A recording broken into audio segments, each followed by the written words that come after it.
The dawn light did not break over the eastern ridge so much as it bled through. A bruised purple bruise dissolving into a pale, sickly yellow. Calvin Miller stood on the porch of the farmhouse his grandfather had built with timber cut from the darker parts of the forest, a mug of black coffee cooling in his hand. The air tasted of ozone and dry dirt. It had been a dry season, the kind that turned the soil into gray powder that worked its way into the deep creases of his palms and refused to wash out. He took a sip of the coffee. It was bitter. The ground settled at the bottom like silt in a riverbed. He stared out at the south pasture where the fence line dipped.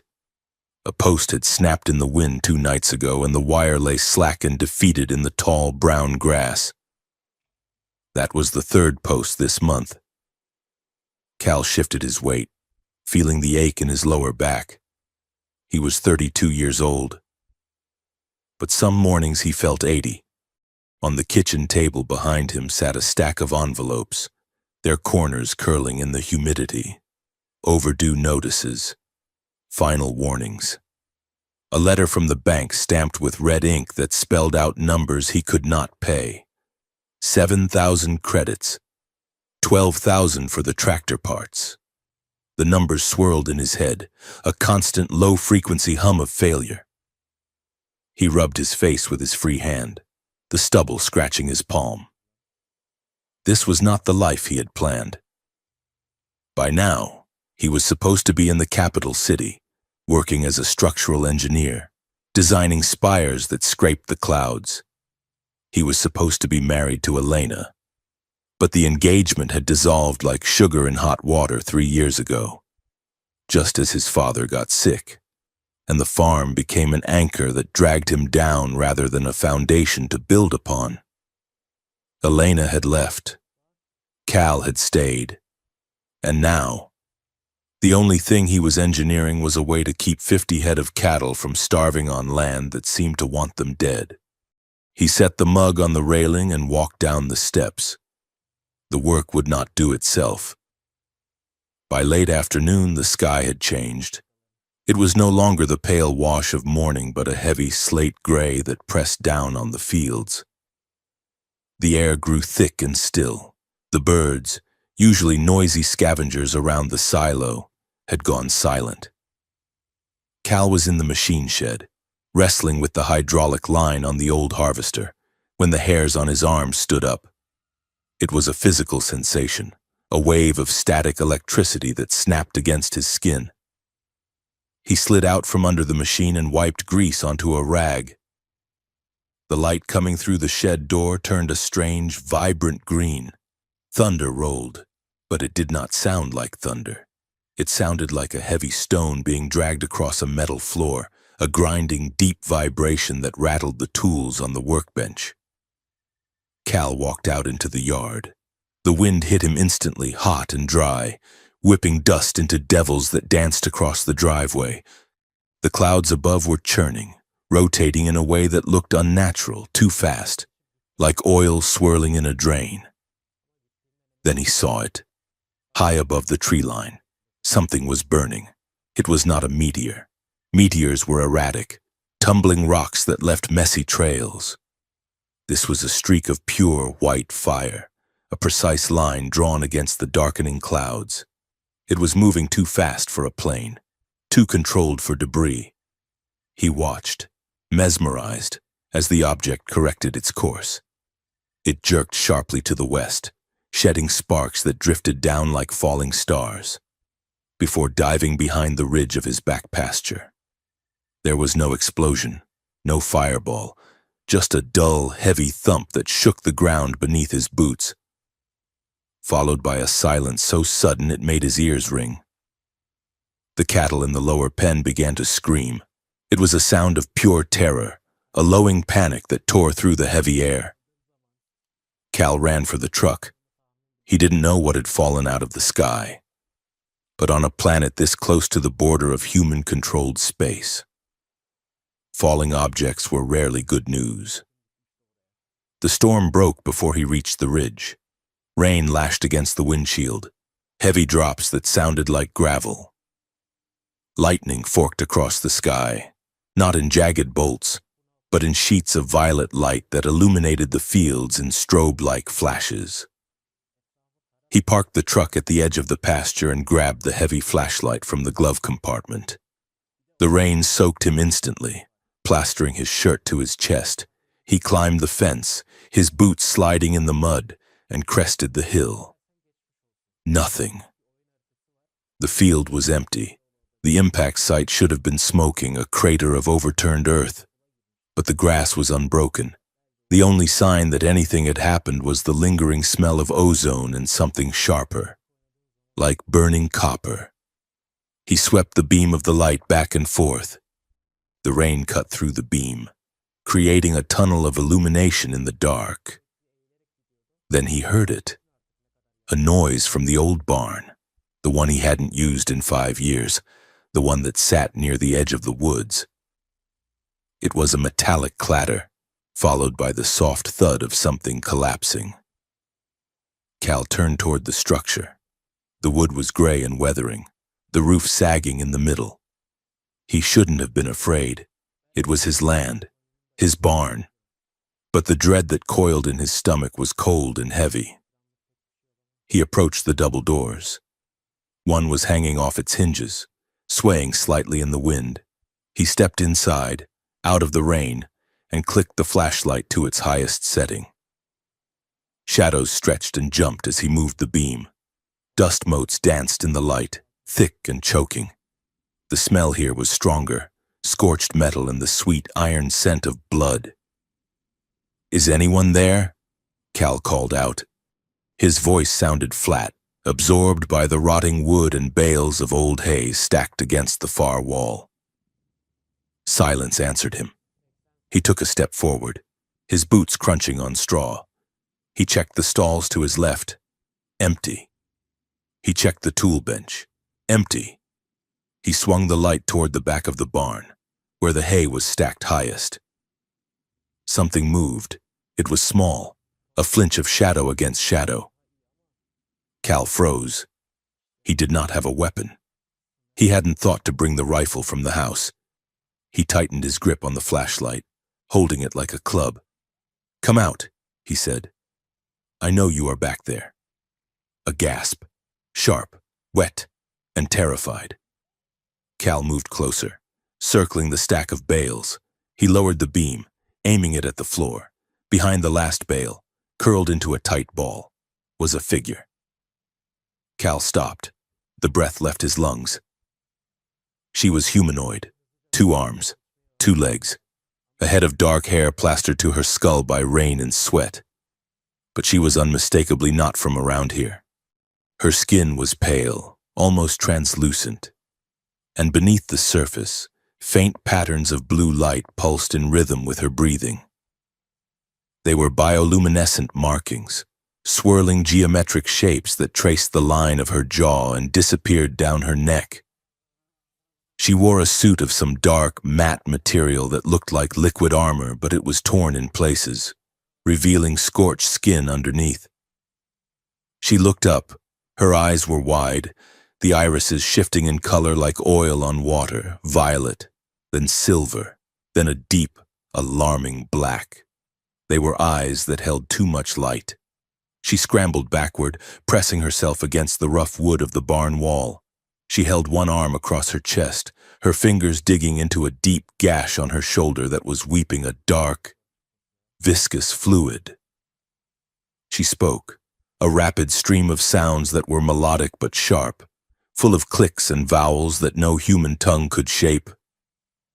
Cal took a step back, holding his hands up, palms open. "I don't understand," he said. "I am not going to hurt you." The woman squeezed her eyes shut. She tapped the side of her neck, just behind her ear. A small light blinked red, then turned a steady green. She opened her eyes again. When she spoke, the voice was layered, as if 2 people were speaking at once, her natural voice, and a flat, synthesized translation overlaid on top of it. "Do not call them," she rasped, The words were halting, the syntax clumsy. No authorities, no sheriff. Cal stared at her. You are hurt, he said. You need a doctor. No doctor. She tried to stand but stumbled, her legs giving out. She collapsed back onto the hay, crying out in pain. If they find me, if the signal goes out, your town, it will burn. All of it. The fear in her voice was visceral. It wasn't the panic of a criminal caught in the act. It was the terror of prey hearing the snap of a twig. It was contagious. Cal felt the hair on his arms rise again. Who is looking for you? Cal asked. Everyone, she whispered. Cal looked at the door. The rain was still hammering down, masking the silence of the night. He thought about the phone in his pocket. He could call Sheriff Miller, no relation, just a coincidence of a small town.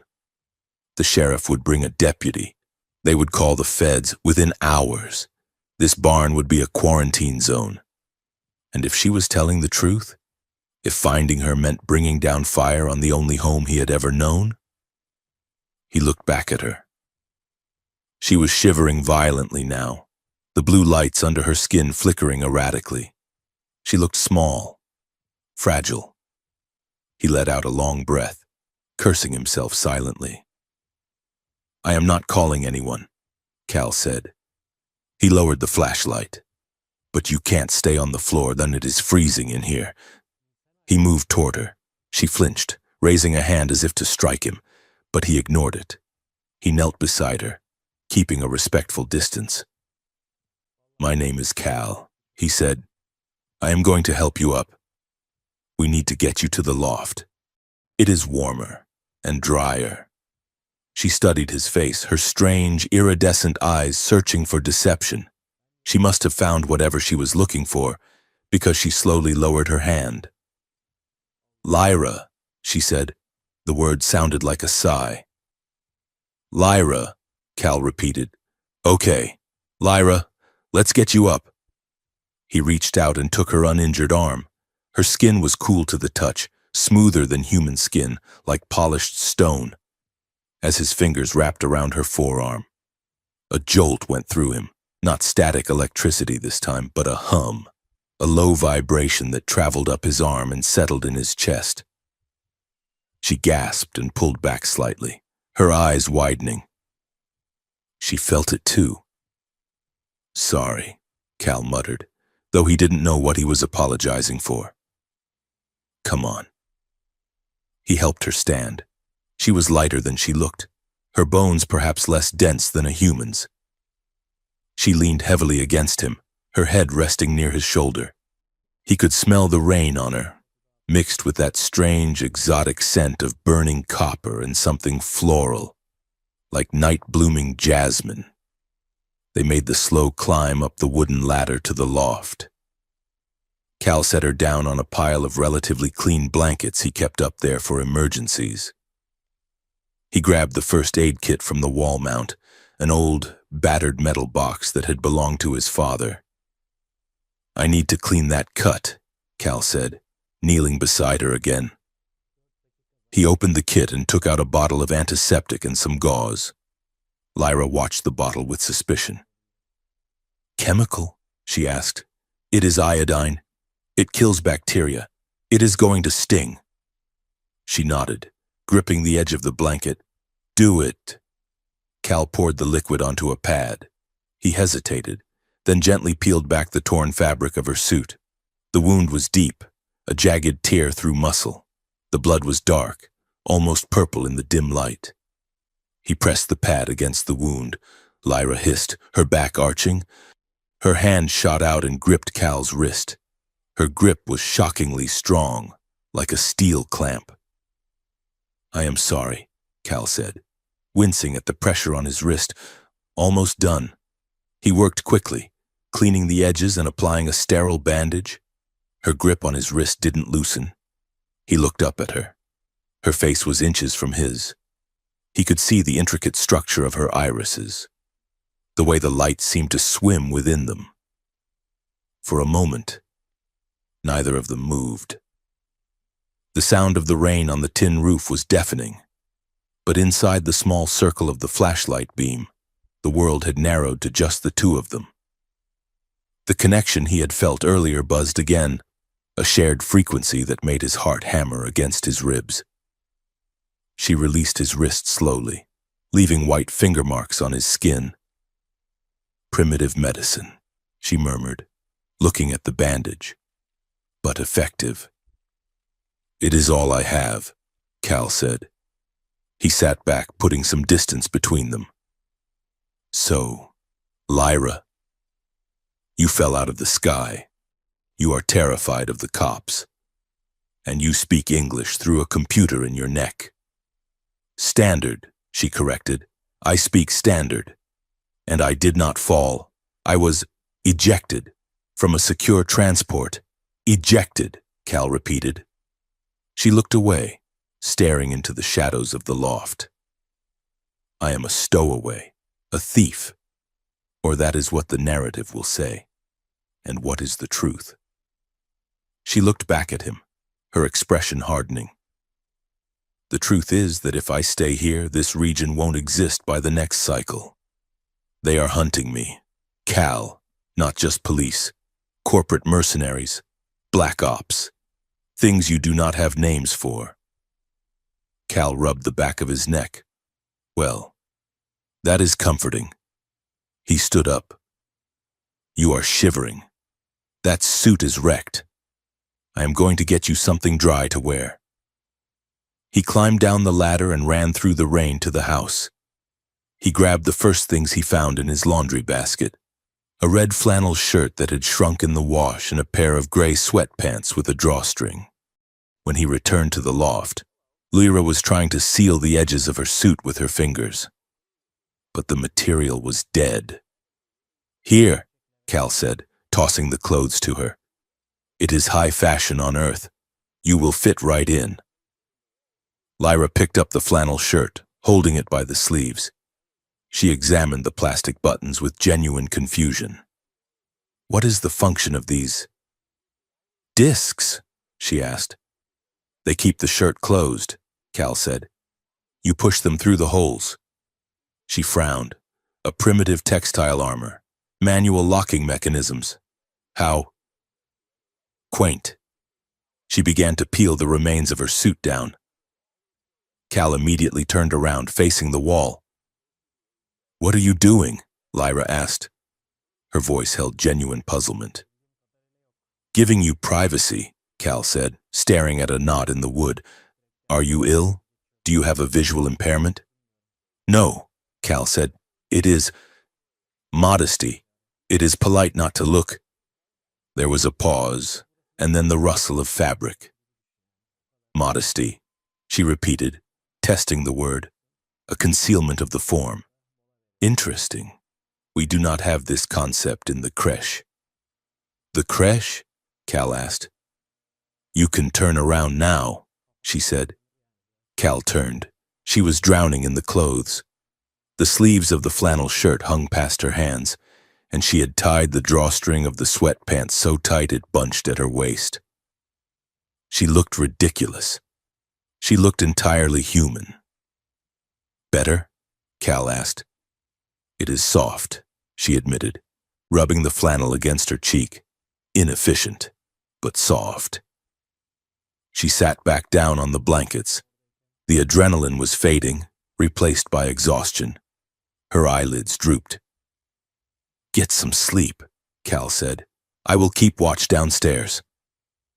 Lyra didn't argue. She curled up on the blankets, pulling her knees to her chest. Within seconds, her breathing evened out. Cal sat on a crate near the ladder, the flashlight turned off to save batteries. He listened to the storm. He thought about the bills on the kitchen table. He thought about the woman sleeping 10 feet away who claimed to be a fugitive from the stars. He must have dozed off, because the next thing he knew, the barn was vibrating. It wasn't the wind. It was a low, humming resonance that made his teeth ache. Cal snapped awake. A strange blue light was pulsing from the loft, casting long, frantic shadows against the roof. He scrambled up the ladder. Lyra was thrashing in her sleep, caught in a nightmare. Her skin was glowing intensely, the bioluminescent patterns flaring bright white. But it wasn't just light. The tools Cal had left on the floor, a wrench, a screwdriver, the metal first aid box, were floating. They hovered in the air, trembling violently, caught in a gravity field that shouldn't exist. "Lyra!" Cal shouted. She didn't wake. She cried out in that other language, a sound of pure grief. The wrench flew across the loft and embedded itself in a wooden post with a crack like a gunshot. Cal didn't think. He threw himself forward, grabbing her shoulders. "Lyra, wake up! You are safe!" Her skin was burning hot. The energy coming off her felt like standing near a high-voltage line. The air crackled. She gasped, her eyes flying open. They were solid white, glowing with raw power. "Cal," she screamed. But it wasn't his name. It was a plea to someone else. "It is me," Cal said, forcing his voice to be steady. "Look at me. You are in the barn. On Earth. Look at me." He held her firm, his hands grounding her. Slowly, the white faded from her eyes, replaced by the shifting irises. She blinked, focusing on his face. She saw the fear in his eyes, the way he was holding her to keep her from flying apart. The floating tools dropped to the floor with a clatter. The light in her skin dimmed to a soft, pulsing blue. She slumped forward, collapsing against his chest. She was sobbing, dry, heaving sobs that shook her small frame. "I saw it," she whispered. "I saw the fire. It was a dream," Cal said softly. He awkwardly patted her back, his hand feeling the heat radiating through the flannel shirt. "Just a dream." "No," she said, "a memory of what comes next." They stayed like that for a long time, the rain drumming a steady rhythm on the roof. The air in the loft was still charged, the hair on Cal's arms standing up. Lyra pulled back slightly. Her face was inches from his. In the half-light, she looked ethereal, a creature made of moonlight and bad news. Her breath hitched. She looked at his lips, then up to his eyes. The tension was palpable, a magnetic pull that had nothing to do with gravity. Cal felt himself leaning in. It was insane. He had known her for 4 hours. She was an alien. She was trouble. Lyra leaned in too, her lips parting slightly. Then she flinched, a spasm of pain crossing her face. She grabbed her chest, right over her heart. The moment shattered. She took a ragged breath and leaned closer. But this time it wasn't for a kiss. She moved her head to the side, her lips brushing his ear. "He found a lost alien woman in his barn," she whispered, her voice trembling, and her whisper revealed a deadly secret. Cal froze. The way she said it, like she was reading the narration of his life, sent a chill down his spine. "What?" he asked. "Listen to me," she breathed. The translation software made her whisper sound mechanical, ghost-like. "The leaders? My people's High Council, your planet's security directorate. They have a deal." "What deal?" "They need a reason." "Cal, a reason to merge their fleets. A reason to declare martial law across this entire sector. They need a tragedy." She gripped his shirt, pulling him tighter. "I am the key," she said. "I was engineered to be a living trigger. My nervous system. If they catch me, they will hook me into the array. They will use me to overload the atmospheric processors." She pulled back to look him in the eye. "They are going to wipe out a region to prove they need to protect you. A demonstration of power. And the target coordinates. They are here. This valley. Your farm." Cal stared at her. The absurdity of it warred with the sincerity in her eyes. "You are saying they are going to nuke my farm to start a dictatorship?" "Not nuke," Lyra said. Erase, and not just the farm, the town, the county. 300,000 people, gone, to write a narrative of fear. Cal opened his mouth to speak, to deny it, to tell her she was crazy, but then he saw it. Through the gaps in the barn boards, a light swept across the yard. It wasn't the lightning. It was steady, white, and sweeping. Cal moved to the wall, peering through a crack in the wood, down at the end of his long driveway. A vehicle had stopped. It was sleek, black, and unmarked. It had no headlights on, only a rooftop searchlight that was cutting through the rain. It began to move forward, crawling up the gravel road toward the house. Lyra went rigid behind him. They are here, she whispered. She sounded resigned. You have to give me to them, Cal. If you don't, they will kill you. Cal watched the black SUV. He saw the silhouette of the driver. He saw the way the vehicle moved, purposeful and predatory. He thought about the overdue bills. He thought about the empty house. He thought about the 300,000 people in the valley who were sleeping, unaware that they were just numbers on a spreadsheet. He turned back to Lyra. She was trembling, waiting for him to drag her out into the rain. Cal reached into his pocket and pulled out the key to the storm cellar. Get up, he said, his voice hard. Cal, we are not going to the house, he said. There are old tunnels under this barn. My grandfather used them for bootlegging during the Prohibition. He grabbed her hand. You said you were a thief. Lyra? She nodded, confused. Good, Cal said, pulling her toward the hidden trapdoor in the floor. Because we are about to steal your life back. The headlights of the black car swept over the barn doors, illuminating the dust motes dancing in the air. But the loft was already empty. Cal killed the main breaker with a heavy clack, plunging the barn into absolute darkness. The only light came from the jagged flashes of lightning cutting through the gaps in the siding, illuminating dust motes that hung suspended in the air like frozen stars. Down here, he whispered. Watch your head. He guided Lyra toward the back of the tack room, kicking aside a pile of moldy saddle blankets to reveal a heavy iron ring set into the floorboards. He hauled it up. The hinges groaned, a sound of rusted metal protesting against years of disuse. A smell wafted up, cool, damp earth and the sweet rot of old potatoes. It is a root cellar, Cal said, sensing her hesitation. Or it was. My grandfather used it to store whiskey during the Prohibition era. It runs deep. The scanners won't pick up your heat signature through 4 feet of clay and lead-lined concrete.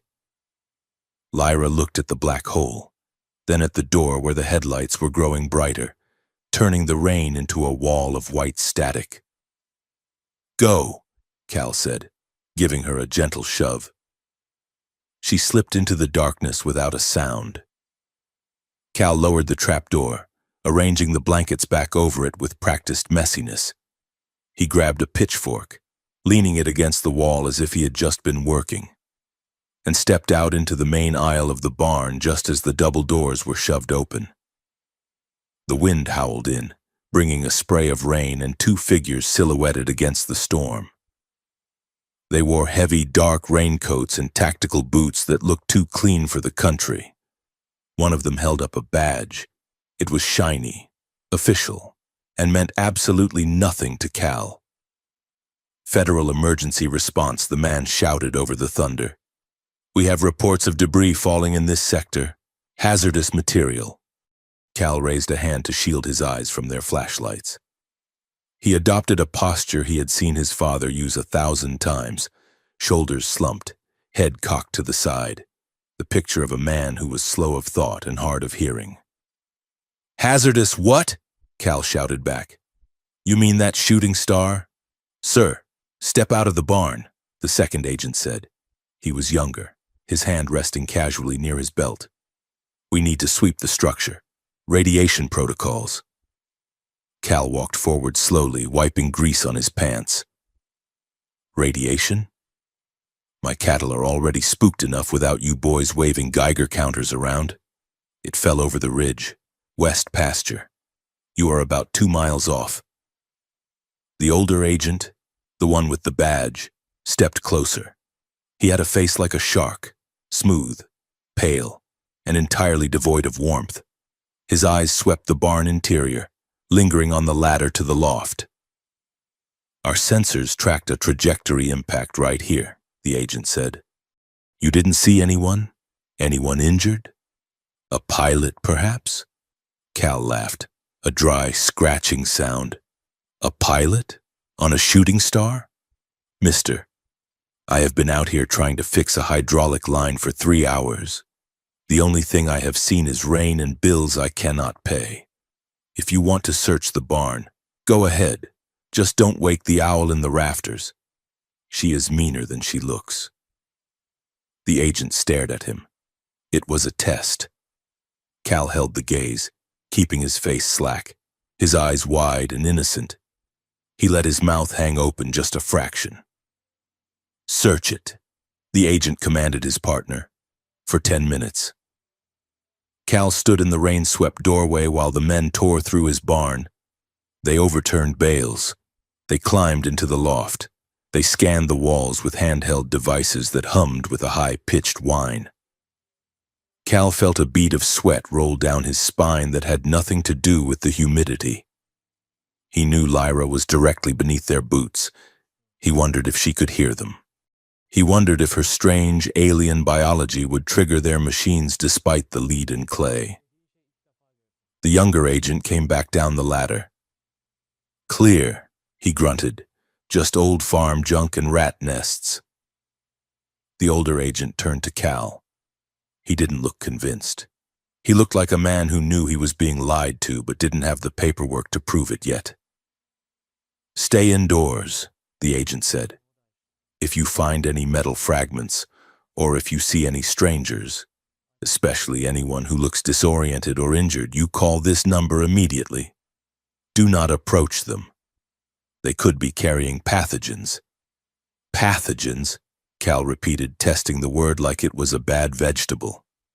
You mean like the flu?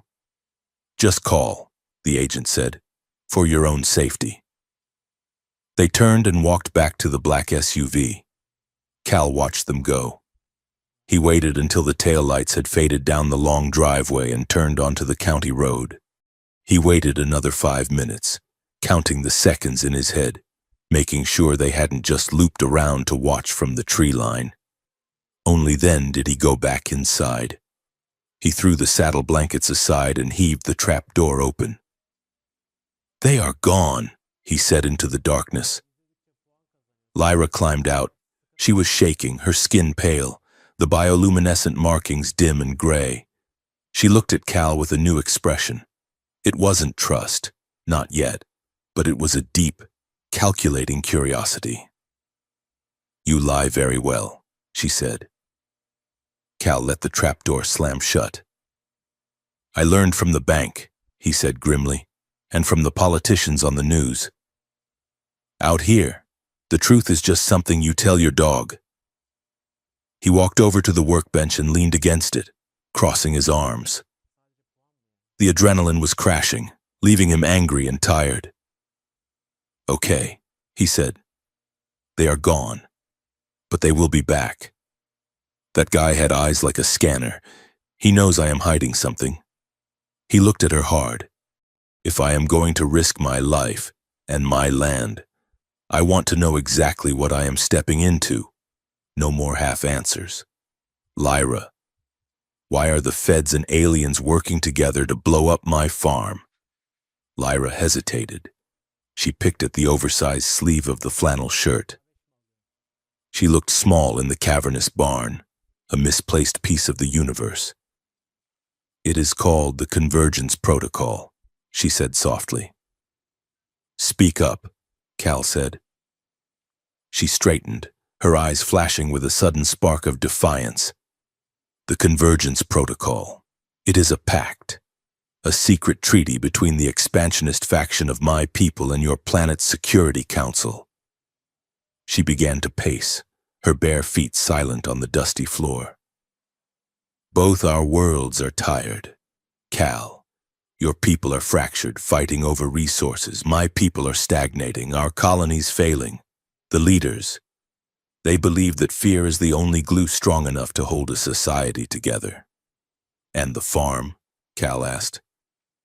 They need a tragedy, she said, a unifying event. They have built a weapon, a biotechnological array. It creates a localized collapse of space-time. It doesn't just destroy matter, it rewrites it. If they trigger it here, it will look like an unprovoked attack from a hostile third party. A threat that requires absolute authority to defeat. She stopped pacing and looked at him. They will declare martial law on Earth. My people will grant emergency powers to the expansionists. They will form a joint military governance, an authoritarian alliance that will last for 1,000 years.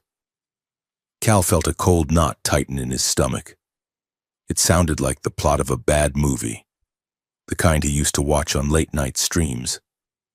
But he remembered the way the agent had looked at him like he was already a ghost. "And you?" Cal asked. "What are you?" "I am the trigger," Lyra said. She tapped her chest. "I was not born. Cal, I was decanted, engineered. My DNA is a key. My nervous system is designed to interface with both human and alien architecture. I am a convergence asset. Without me, they cannot stabilize the weapon.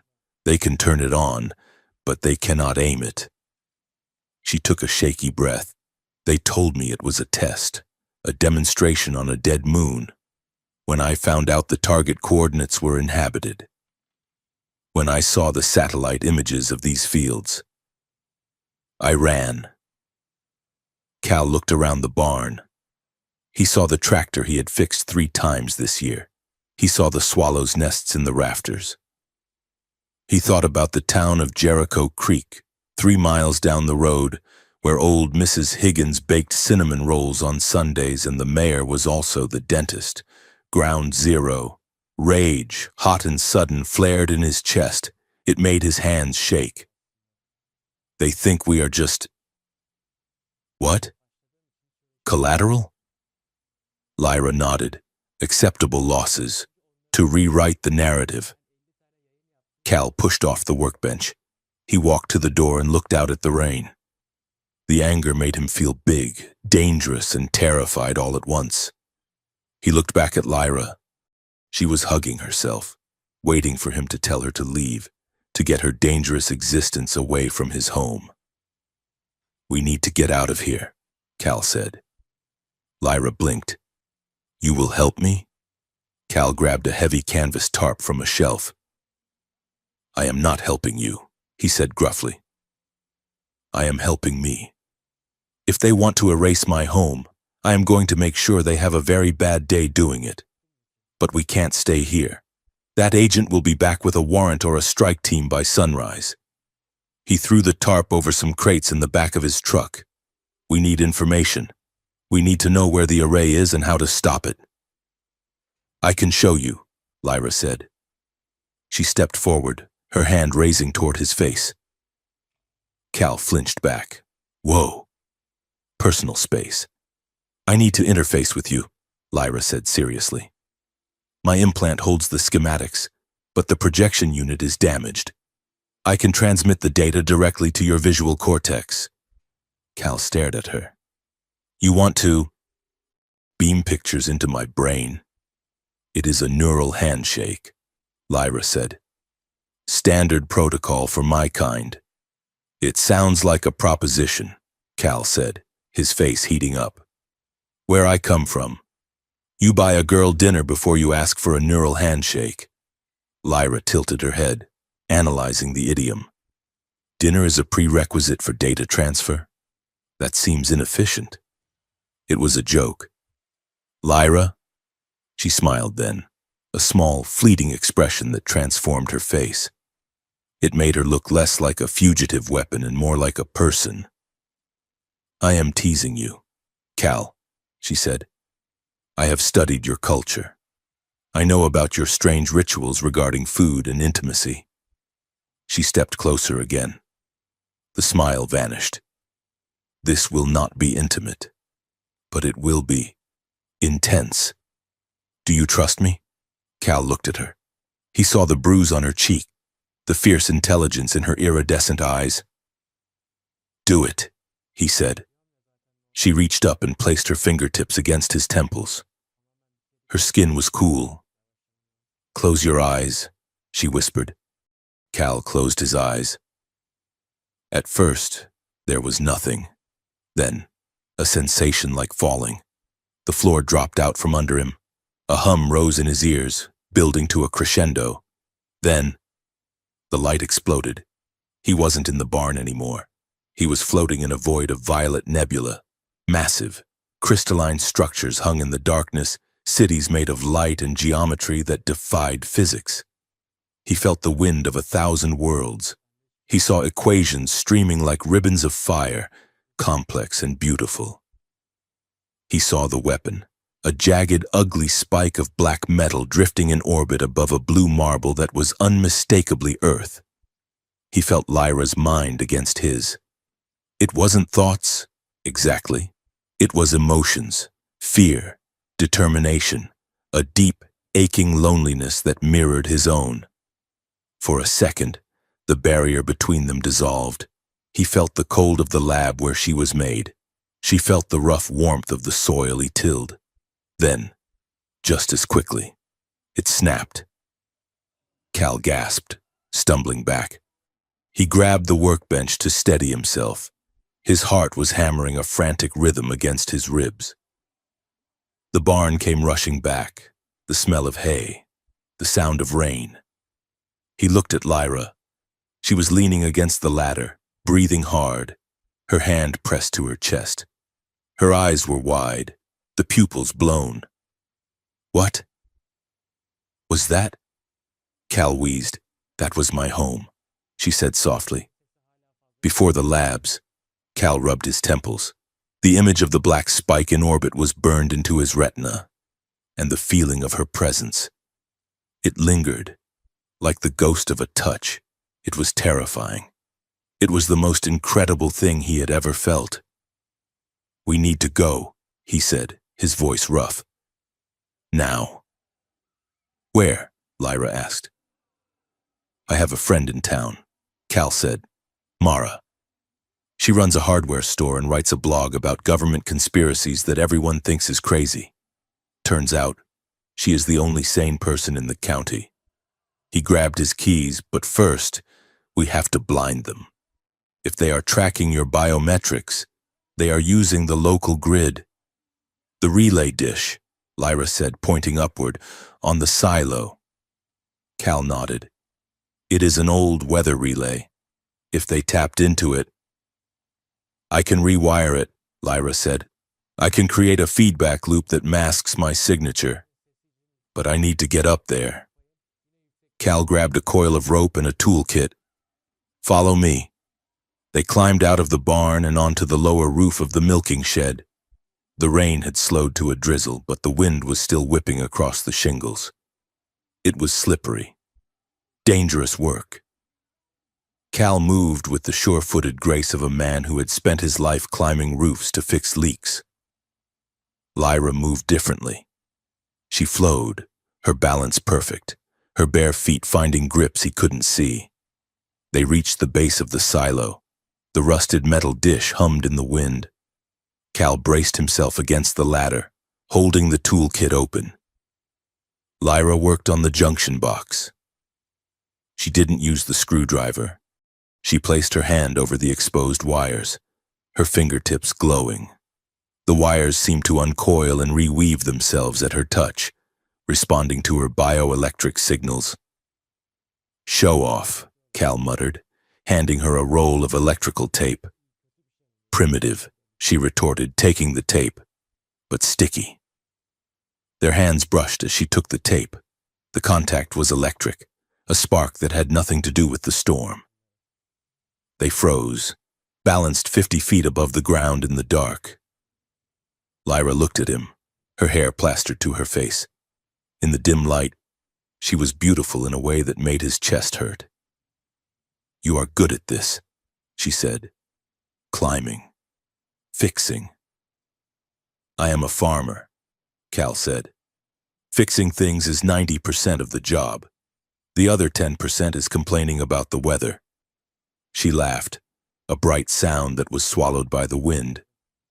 "Done," she said, snapping the junction box cover back on. "The relay is looping a signal from 3 days ago. To anyone listening, this farm is empty and boring." "Just how I like it," Cal said. They climbed down in silence, but the air between them had shifted. It wasn't just fear anymore. It was a partnership. They didn't go to town immediately. The roads would be slick, and Cal knew the back trails were dangerous in the dark. They drove the truck up to Miller's Rise, a secluded overlook on the edge of his property, surrounded by dense pine forest. Cal killed the engine. They were hidden from the road, invisible to the world. He laid out the sleeping bags in the bed of the truck, under the camper shell. It was tight quarters. The smell of rain and pine was overwhelming. They lay side by side, staring up at the fiberglass roof. "Did you ever want to leave?" Lyra asked quietly. "Every day," Cal admitted. "I wanted to build skyscrapers. I wanted to see Tokyo. I wanted more." "Why did you stay?" Cal held up his hand, tracing the invisible lines of the ceiling. "My dad got sick. The farm was his life. If I left, the bank would have taken it before he was even in the ground. I couldn't do that to him." "So you traded your life for his memory," Lyra said. "It is what family does," Cal said. "Not that it matters now. If you are right, this place is dust anyway." He turned his head to look at her. "What about you? What is your dream, Lyra?" She was quiet for a long time. "I do not have dreams," she said. "I have directives. I was made to be a tool, a key. Keys don't get to choose which doors they open." "That is bullshit," Cal said. Lyra turned to face him. Her eyes were shimmering in the darkness. "Is it? I am a danger to everyone I meet. Look at you. You are a good man.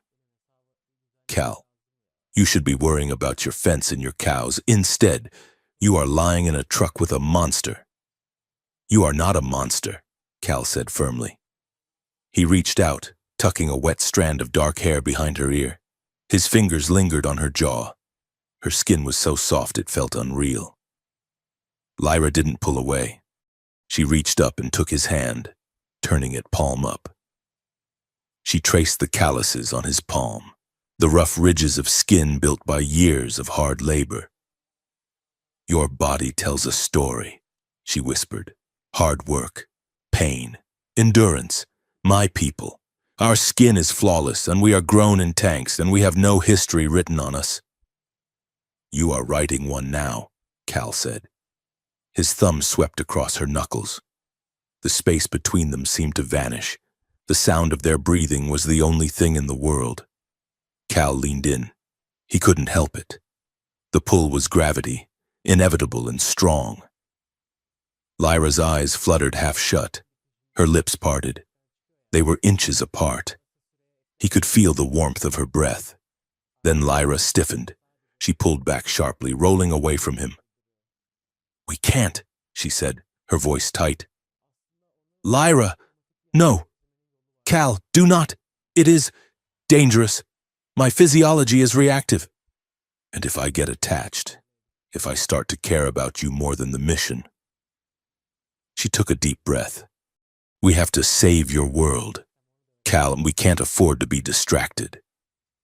Cal lay back, staring at the roof. The rejection stung, but he understood it. Or he tried to. "Get some sleep." "Lyra," he said, "we have a long day tomorrow." Morning broke with a sky that was too blue, a hard, brittle color that hurt the eyes. Cal woke to the smell of pine needles and the sound of Lyra moving around the truck. He sat up, groaning as his stiff back protested. Lyra was standing at the edge of the overlook, staring down at the valley. Cal climbed out of the truck. "Good morning. Did you sleep?" Lyra didn't answer. She pointed down toward the lake, a small, kidney-shaped body of water that bordered his property and the state park. "Look at the water," she said. Cal squinted. From this distance, the lake usually looked like a dark mirror. Today, it looked wrong. It was perfectly still, unnaturally still when there wasn't a ripple, despite the morning breeze. And the reflection of the trees wasn't right. It was twisted, elongated, spiraling inward toward the center of the lake. "What is that?" Cal asked. "Localized distortion," Lyra said grimly.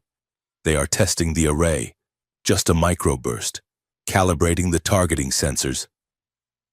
As they watched, the water in the center of the lake began to rise. It didn't splash, it lifted, a perfect column of liquid-defying gravity, climbing into the air like a glass tower. A low, thrumming sound vibrated through the ground, shaking the truck on its suspension. Then a drone appeared. It was massive, black, and silent, hovering over the lake. A holographic projection flickered to life beneath it, a face, smiling and benevolent. "Citizens," a pleasant synthetic voice boomed across the valley, echoing off the hills. "Please remain calm. The current atmospheric anomaly is a result of high-pressure weather systems. There is no danger. Please remain in your homes." "Propaganda," Cal spat. "They are testing the weapon and telling us it is the weather." The column of water collapsed suddenly, but it didn't splash. It imploded. The air buckled. For a second, the shoreline of the lake warped. The trees bent inward at impossible angles, snapping like toothpicks. The mud boiled. Then, with a crack like thunder, reality snapped back into place. The trees were gone. The shoreline was perfectly smooth, as if it had been scooped out by a giant spoon. Cal stared, his mouth dry. That was a 0.01% output, Lyra said. Her voice was trembling. Suddenly, she grabbed her head, gasping. "They pinged me." She cried out, "What? The pulse!" When the distortion collapsed, it sent out a subspace ripple. My implant reacted. They know I am here. They know I am close. Cal scrambled for the driver's side door. "Get in the truck." Lyra vaulted into the passenger seat. Cal gunned the engine, the tires spinning on the pine needles before catching the dirt. As they tore down the fire road, bouncing over roots and rocks, Lyra looked at him, her face pale. "The timeline has changed," she said. "They aren't waiting for the next cycle." "How long?" Cal shouted, fighting the steering wheel. "Days," she said. "Maybe hours. If we don't stop them now, there won't be a farm to come back to." Cal slammed his foot on the gas. "Then let's go see a crazy lady about a revolution." The truck skidded onto the main road, leaving a cloud of dust hanging in the unnaturally still air. Behind them, the lake lay silent and smooth, a mirror hiding a monster. The Rusty Nail was the kind of bar that smelled like stale hops and regret, a place where the neon sign in the window had been broken since the last election cycle. It sat on the edge of town, sandwiched between a failing laundromat and a payday loan office. It was also, paradoxically, the nerve center for the only independent news stream in the Tri-County area. Cal pulled his truck into the alley behind the building, killing the engine before the dust had settled.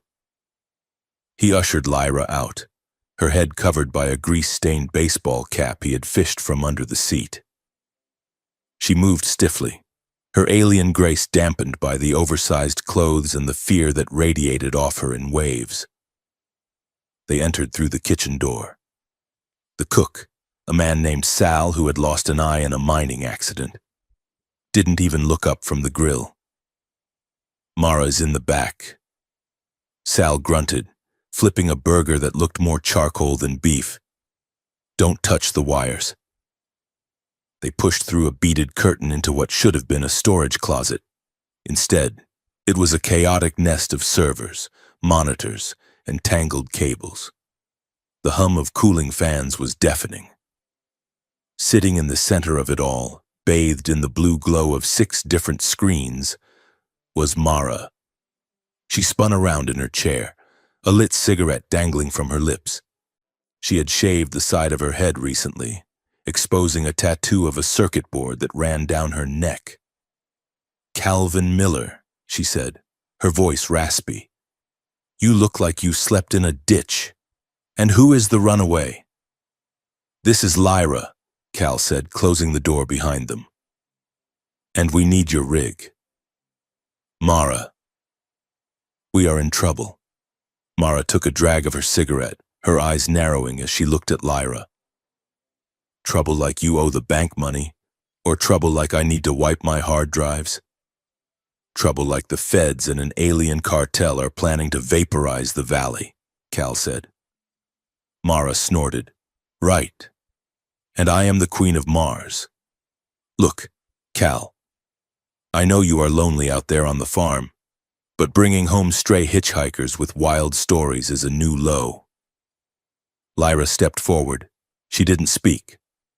She simply reached out and picked up a tablet lying on Mara's desk. It was an old model, cracked screen, taped together at the corners. "Hey!" Mara snapped. "That is not a toy." Lyra ignored her. She placed her thumb against the center of the screen. Her skin pulsed with a faint blue light. The tablet screen flickered, then went black.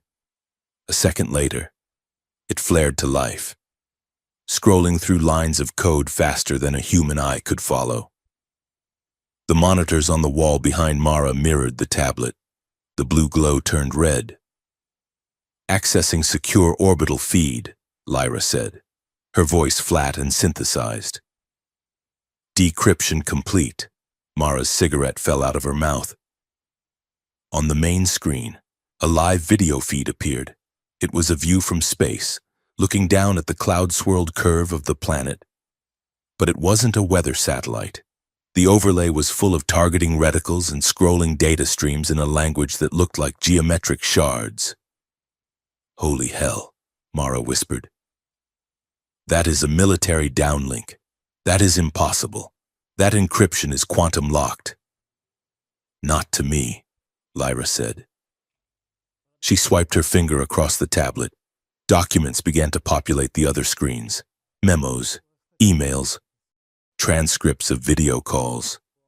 They were stamped with the seal of the Planetary Security Council and a symbol Cal didn't recognize. A stylized, 3-fingered hand gripping a star. "Look at this," Lyra said, pointing to a highlighted paragraph. Mara leaned in, reading aloud. Subject: Regional pacification. Target zone, Sector 7G. Estimated civilian collateral, 300,000. Status: acceptable. "Acceptable," Cal repeated, the word tasting like bile. Lyra swiped again. Another document appeared. Asset L0 status rogue. Containment priority alpha. Do not engage in conversation. Asset is not a person. Asset is a biological key. Lyra stared at the words, her face devoid of expression. "Asset," she whispered, "not a person." Cal put a hand on her shoulder. She flinched, then leaned into his touch. "Do not read that," he said. "It is their lie. Not your truth." Mara was typing furiously now, her initial skepticism replaced by a cold, hard focus. This is big, Cal. This isn't just a military operation. It is a land grab. Look at the financial trails." She pulled up a spreadsheet.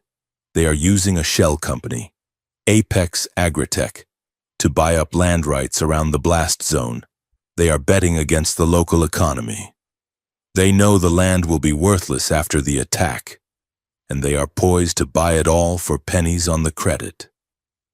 "Scroll down," Cal said, pointing at the screen. "Who is on the board of Apex?" Mara scrolled. The names blurred past, Politicians, generals, corporate shills. Then, at the bottom, a name stopped Cal's heart. Director of Regional Acquisitions, Jace Miller. The room went silent. The hum of the servers seemed to drop an octave.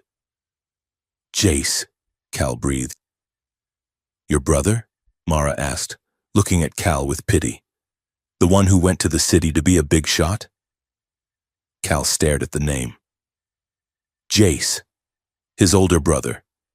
The one who had taught him how to drive the tractor. The one who had promised to come back and help fix the barn roof, then never did. Jace was buying the land that was about to be burned. Jace knew. He slammed his fist onto the desk. The monitors rattled. He is part of it, Cal said, his voice shaking. He is selling us out. He is selling Mom and Dad's gravesite for a paycheck. Lyra watched him, her eyes sad.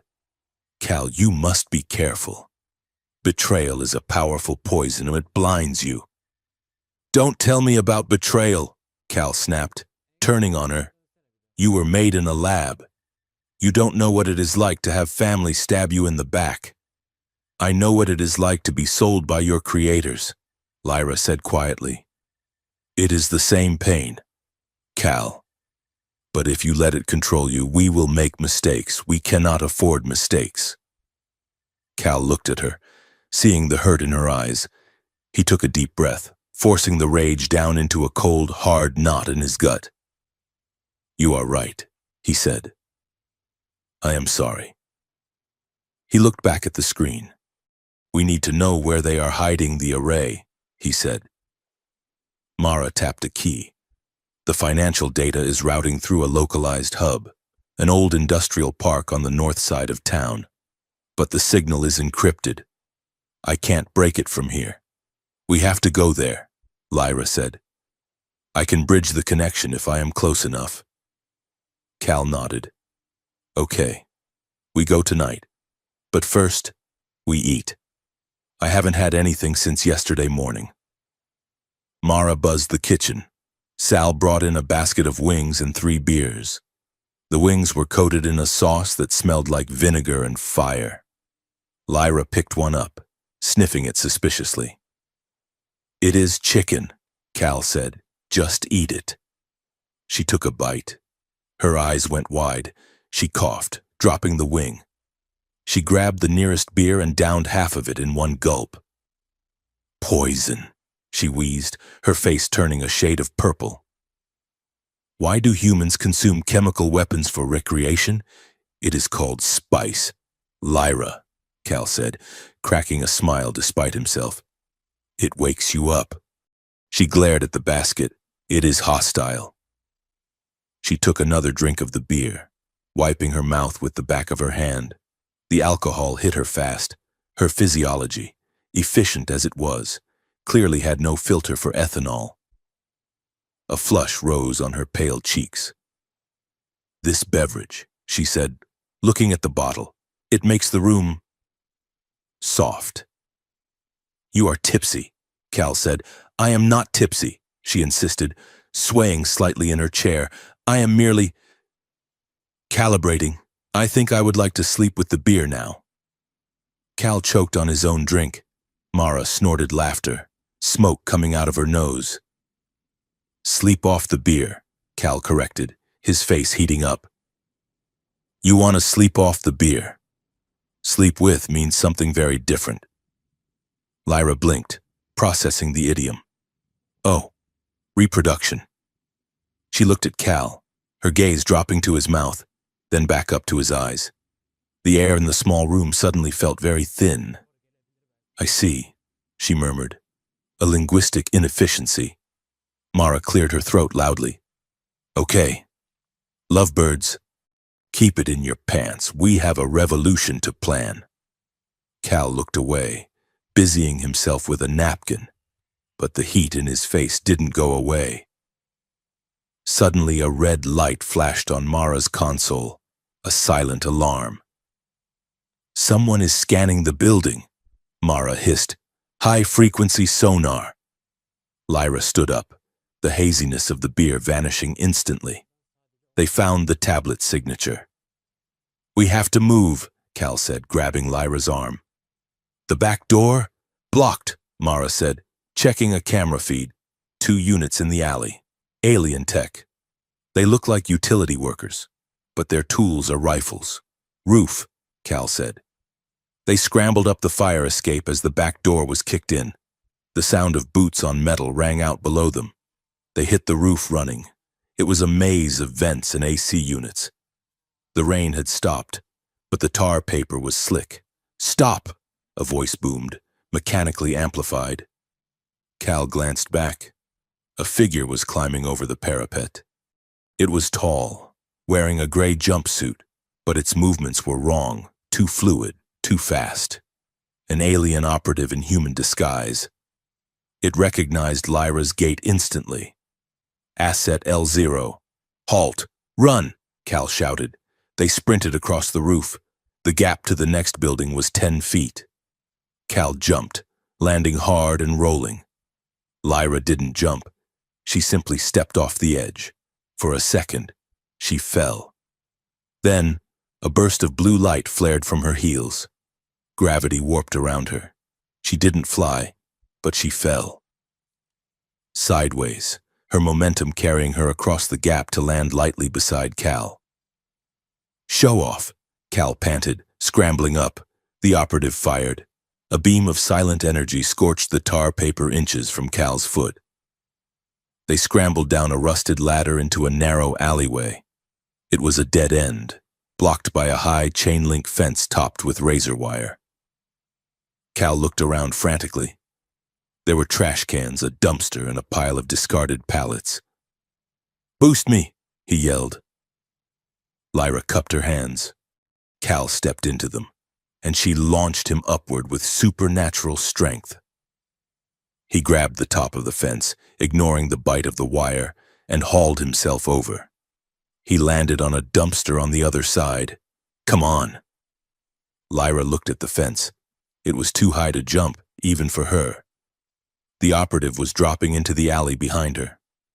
"Use the lid," Cal shouted, throwing a heavy metal trash can lid over the fence. It clattered on the ground at her feet. Lyra understood. She grabbed the lid, spinning around just as the operative fired again.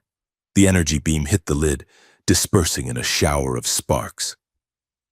The force knocked her backward, but she used the momentum to run up the wall, backflipping over the wire to land beside Cal. Primitive tactics. She gasped, dropping the scorching lid. "Effective," Cal said. They ran. They wove through the labyrinth of back streets, putting distance between themselves and the hunters. Cal knew these alleys. He had played hide-and-seek here as a kid. He led her to the old Starlight Motel, a derelict building on the edge of the industrial zone. It had been condemned for years. They broke into a ground-floor room, shoving a heavy dresser against the door. "Safe," Cal wheezed, sliding down the wall. For now, the room was musty, smelling of mildew and old carpet. Light from a street lamp filtered through the threadbare curtains. Lyra slumped onto the bare mattress. She was clutching her side. "You are hurt," Cal said, moving to her. "I am fine. Just a bruise. Let me see." She hesitated, then lifted the hem of the flannel shirt. Her side was a deep, angry purple. A rib was definitely cracked. Cal winced. He reached for the first aid kit he still had in his jacket pocket, a habit from farm life. "This needs to be bound," he said.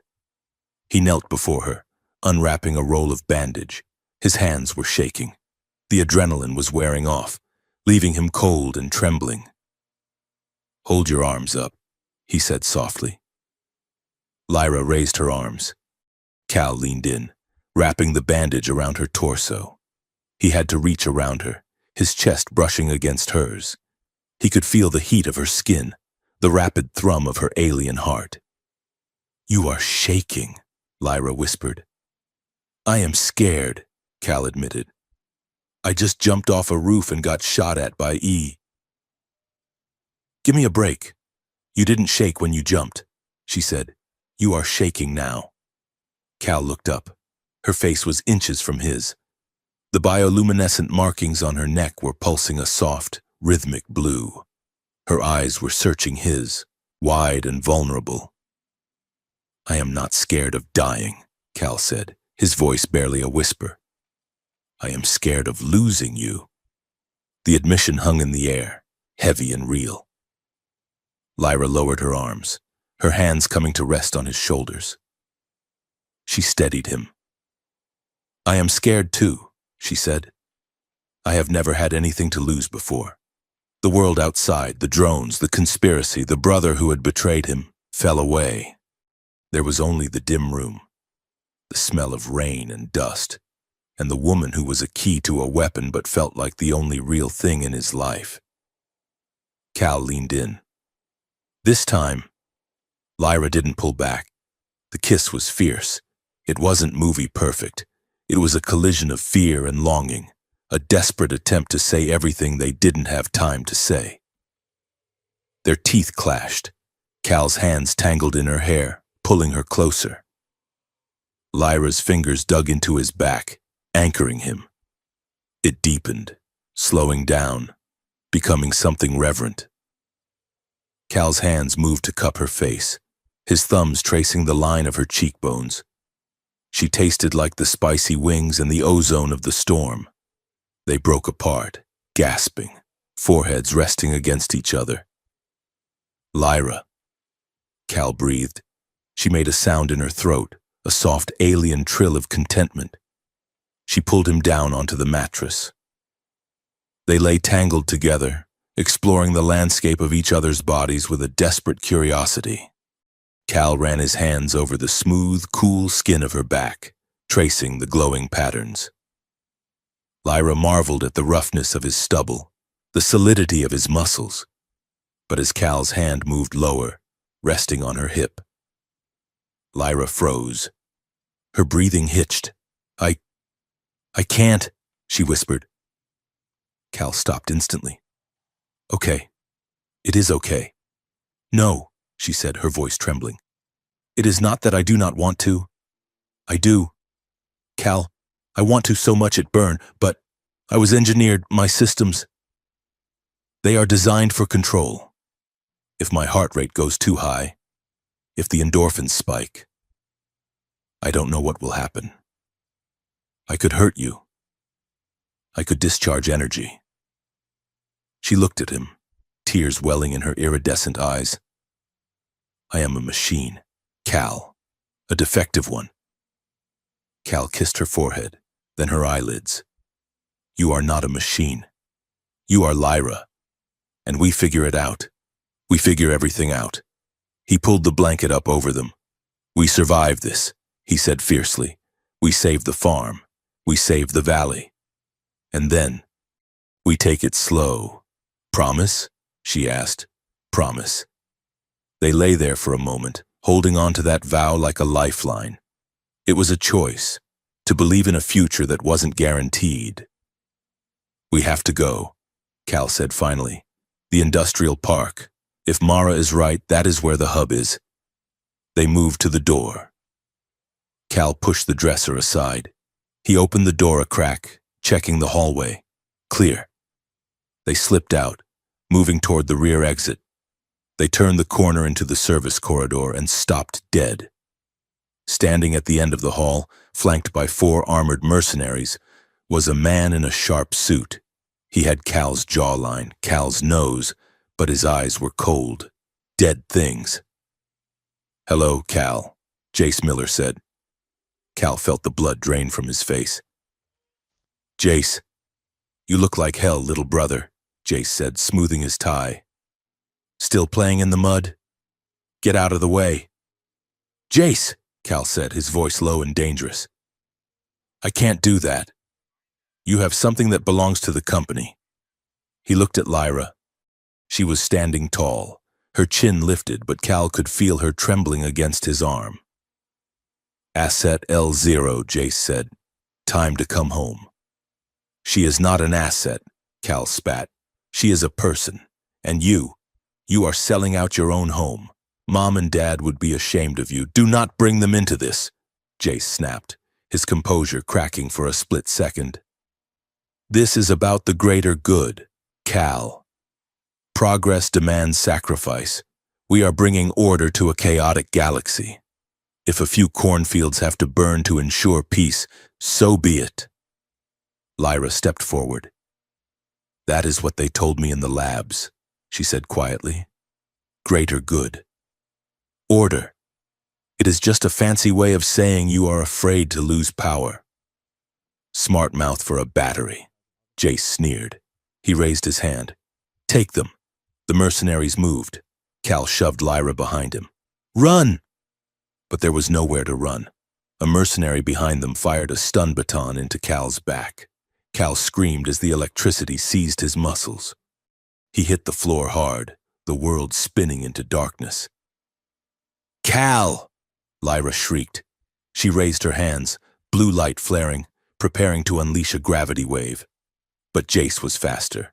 He pulled a small silver pistol from his jacket, a dart gun. He fired.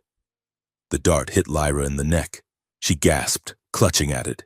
The blue light in her skin flickered and died. Her eyes rolled back. She crumpled to the floor, unconscious before she hit the carpet. Load her into the containment pod, Jace ordered, stepping over Cal's twitching body. And bring my brother. He has seen too much to be left behind. The last thing Cal saw before the blackness took him completely was Jace looking down at him, not with triumph, but with a strange, hollow regret. Then, nothing. Cal woke to the taste of copper and the smell of antiseptic lemon. His head felt like a split melon held together by duct tape. He tried to raise his hand to touch his temple, but his wrist met resistance. Metal clinked against metal. He opened his eyes. The room was aggressively white. White walls, white floor, white table. The only splash of color was the man sitting across from him. He wore a suit that cost more than Cal's truck, a deep midnight blue that shimmered under the fluorescent lights. His smile was perfect, practiced, and didn't reach his eyes. Good morning, Mr. Miller, the suit said. Or rather, good evening. You have been out for a while. Cal tested the restraints. His wrists were cuffed to a metal bar bolted into the table. You have a warrant for this? Cal asked, his voice rasping. The man chuckled, a dry sound like dry leaves skittering on pavement. We are a little beyond warrants. Calvin, can I call you Calvin? You can call me a lawyer, Cal said. A lawyer implies a legal framework, the man said, opening a folder on the table. We are operating under the convergence protocols. Emergency measures. Technically, you are an enemy combatant, but I don't see you that way.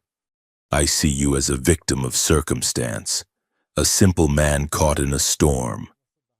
I am not simple, Cal said, and it wasn't a storm. It was a shuttle crash. The interrogator sighed, looking disappointed. Let's skip the heroics.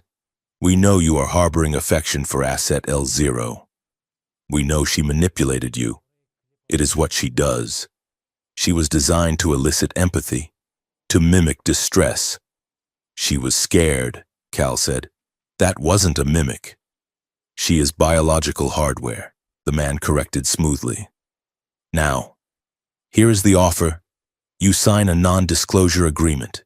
You record a statement saying you were confused, that you saw a weather balloon, that you were under the influence of stress. We wipe your debts, all of them, the farm, the tractor, the credit lines. We add a substantial settlement, 2 million credits. You could move to the coast, buy a boat, forget the dust and the cows.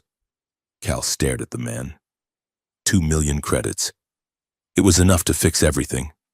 It was enough to buy a life he had thought he wanted 10 years ago. And Lyra? Cal asked. The asset will be returned to storage, decommissioned, likely after the demonstration. It is for the best. She is unstable. Cal leaned forward as much as the cuffs allowed. You know, You city boys always make the same mistake. And what is that? You think everyone has a price, Cal said. But you forget to check the exchange rate on dignity. The interrogator's smile faltered. Dignity is a luxury for people with full bank accounts. Calvin. Maybe, Cal said. But I would rather be broke and able to sleep at night than rich and wondering when you people are going to tie up a loose end. You are not going to let me walk. I know what you are doing. You are stalling.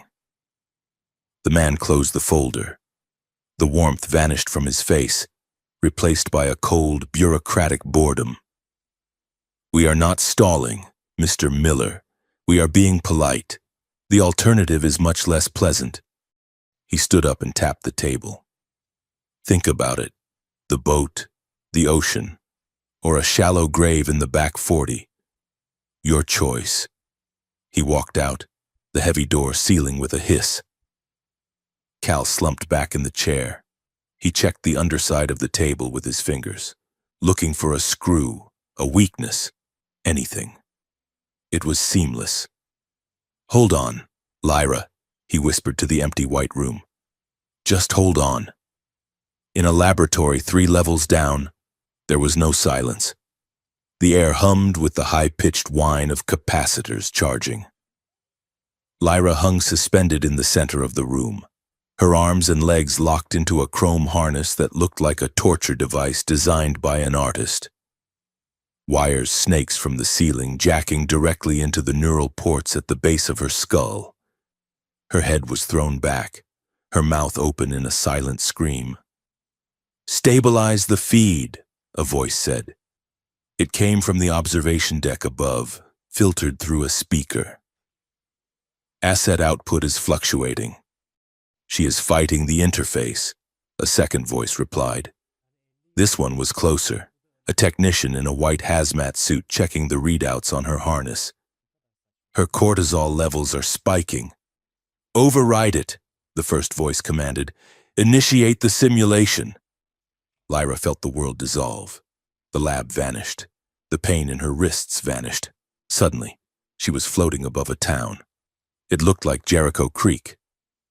She saw the main street, the diner with the peeling paint, the church steeple. She saw people walking below, mothers pushing strollers, old men sitting on benches. The command hit her brain like a physical blow. Trigger. She tried to stop it. She tried to wall off her mind, but the harness bypassed her will. It reached into her nervous system, grabbed the unique bioelectric frequency that was her soul, and amplified it. Below her, the town twisted. The air rippled. Space-time collapsed in on itself. The buildings didn't explode, they unraveled. Wood, stone, and flesh were pulled apart at the atomic level, spiraling into a void of black static. She felt the deaths. She felt 3,000 hearts stop at once. "Simulation successful," the voice said. "Target saturation 100%. The vision snapped off. Lyra sagged in the harness, gasping for air. Sweat soaked her thin hospital gown. It wasn't real. It was a simulation. But the guilt was real. The feeling of being a gun in a murderer's hand was real. A large holographic screen on the far wall flickered to life. It showed a council room. A long table was seated with humans in military dress and tall, slender aliens in shimmering robes, the leadership of the expansionist faction. "The test data is promising," a human general said. He had a face like carved granite. "The signature is unmistakable. When we deploy this on the surface, it will look exactly like a rogue separatist attack." "And the political fallout?" an alien counselor asked. His voice was melodic, dissonant. "Managed," a corporate executive replied. "We have the media packages ready. Tragedy in the heartland. We will call for unity. We will implement the Emergency Powers Act within the hour. The fear will be fresh. The public will beg us for martial law. And the reconstruction contracts? Already drafted.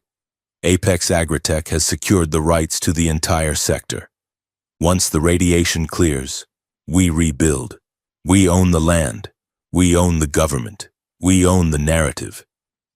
Manufactured consent, the alien mused. Elegant. Lyra listened, tears leaking from her eyes. They spoke of genocide like it was a merger.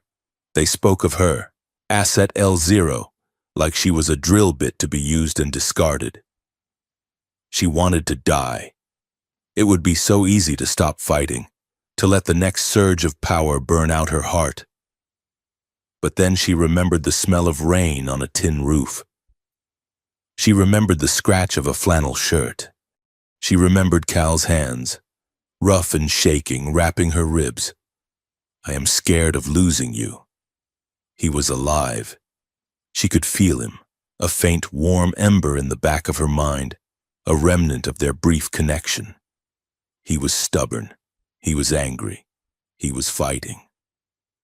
Lyra closed her eyes. She focused on that ember. She couldn't break the harness. She couldn't stop the machine. But the technicians were arrogant.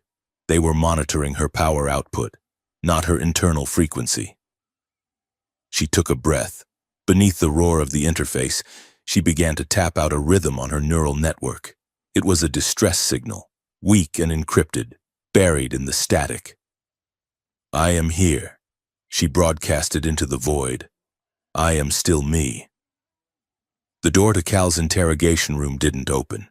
Instead, 2 guards in tactical gear entered, unhooked him from the table, and dragged him down a hallway that smelled of ozone and floor wax.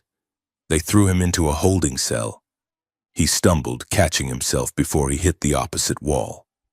The door slammed shut. The lock engaged with a heavy thud. Room service is terrible here, a voice said from the corner. Cal turned. Sitting on the single metal bunk was an alien. He was older than Lyra, his skin a deeper mottled gray, and his bioluminescent markings were faint, flickering like a dying bulb. He wore a ragged prisoner's jumpsuit. Who are you? Cal asked, rubbing his wrists. I am Exarch Vorn, the alien said. Formerly of the Diplomatic Corps, currently a guest of the state, much like yourself. Cal sat on the floor, leaning against the cold wall. What are you in for? I asked the wrong questions, Vorn said. I asked why our budget for cultural exchange was being diverted to a Black Ops biology lab. Turns out, they prefer diplomats who are deaf and blind. He looked at Cal with sharp, intelligent eyes. You are the farmer, the one who found her. Lyra, Cal said. Lyra, Vorn repeated, tasting the name. A pretty name. Better than L0. Did she tell you what she is? She said she is a key, Cal said. She is a symbol, Vorn corrected. Decades ago, there was a movement for unity between our species. Real unity, not this military alliance. Lyra was created to be the face of it, a biological bridge. She was grown to be perfect, to be beautiful, to be loved. But the movement failed. The Hawks took over. And they realized that a bridge can also be a weapon if you march an army across it. Vorn sighed, looking at his hands. I knew her when she was in the creche. I was her tutor for a brief time. I taught her history. I saw the spark in her. I should have smuggled her out then. But I was afraid. She thinks she is a monster, Cal said. That is the conditioning, Vorn said. They needed her to be compliant. If you believe you are a thing, you do not fight back when they use you. Cal stood up and paced the small cell. 3 steps forward, 3 steps back. Well, she is fighting back now, and so am I. I just need to get out of this box. Vorn chuckled. The lock is magnetic. The walls are reinforced alloy. Unless you have a plasma cutter in your boot, we are staying. Cal looked at the ceiling. In the corner, a small, disc-shaped cleaning drone was stuck against a vent, whirring sadly as it tried to push through a grate that was too small for it. Is that thing on a network? Cal asked. The sanitation drones? Vorn asked. Yes, they are on the maintenance grid. To why? Cal took off his left boot. It was a heavy work boot, caked with dry mud. Because, Cal said, I know a thing or two about clogged intakes. He walked over to the corner. He jumped, swinging the boot like a hammer. He smashed the cleaning drone against the vent. The drone beeped frantically, its red service light flashing. Error. Physical obstruction. Structural damage detected. Hit it again, Vorn suggested, standing up. Cal hit it again. The plastic casing cracked. Sparks showered down. Critical failure. The drone chirped, requesting maintenance assistance. Unit 7-4 down in cell block C. Now we wait, Cal said, putting his boot back on. 2 minutes later, the door hissed. A guard stepped in, weapon drawn, looking annoyed. A maintenance tech followed him, carrying a toolbox. What did you do? The guard barked. It attacked me, Cal said, pointing at the sparking drone. Self-defense. The tech rolled his eyes and knelt to examine the drone. Damn things always jam. I told the supervisor the grates were too narrow. The guard lowered his weapon slightly, looking at the tech. Hurry up. Cal looked at Vorn. Vorn nodded. Cal launched himself. He didn't go for the weapon. He went for the tech. He grabbed the toolbox and swung it upward, catching the guard under the chin. The guard stumbled back, his helmet hitting the doorframe. Vorn moved with surprising speed for an old diplomat. He swept the guard's legs, sending him crashing to the floor. Cal grabbed the stun baton from the guard's belt and jammed it into the tech's chest. The tech convulsed and slumped over. Sorry, Cal muttered. Vorn grabbed the guard's keycard. Primitive, he noted, but effective. The design of this facility is laughably insecure.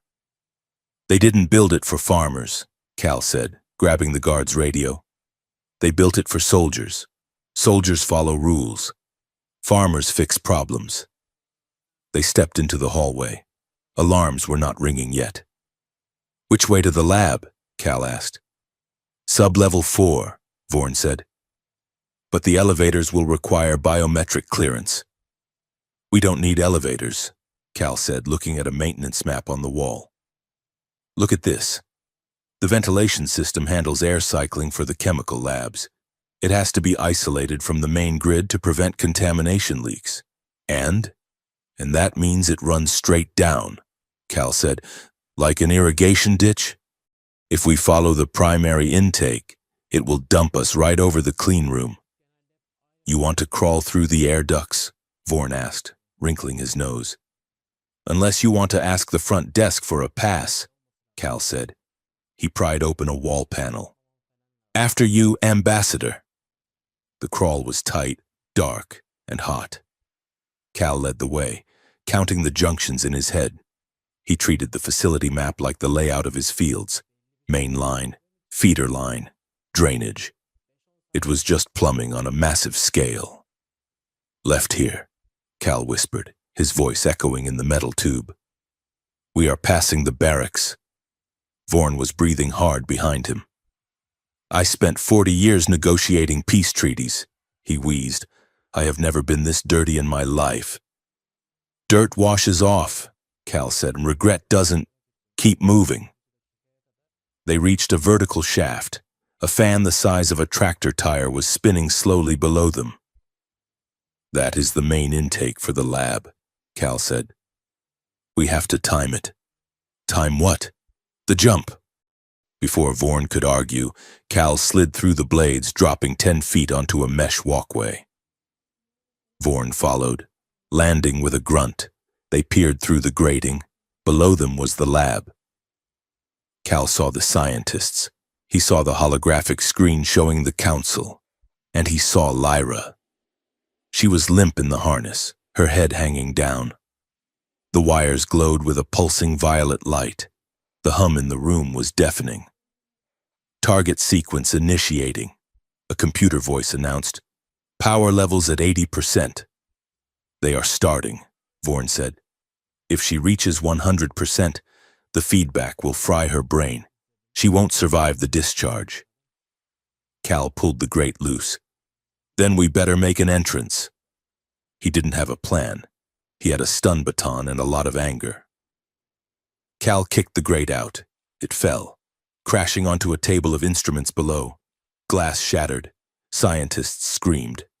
Cal dropped into the room. "Hey!" he roared. "Turn it off!" The guards at the door spun around, raising their rifles.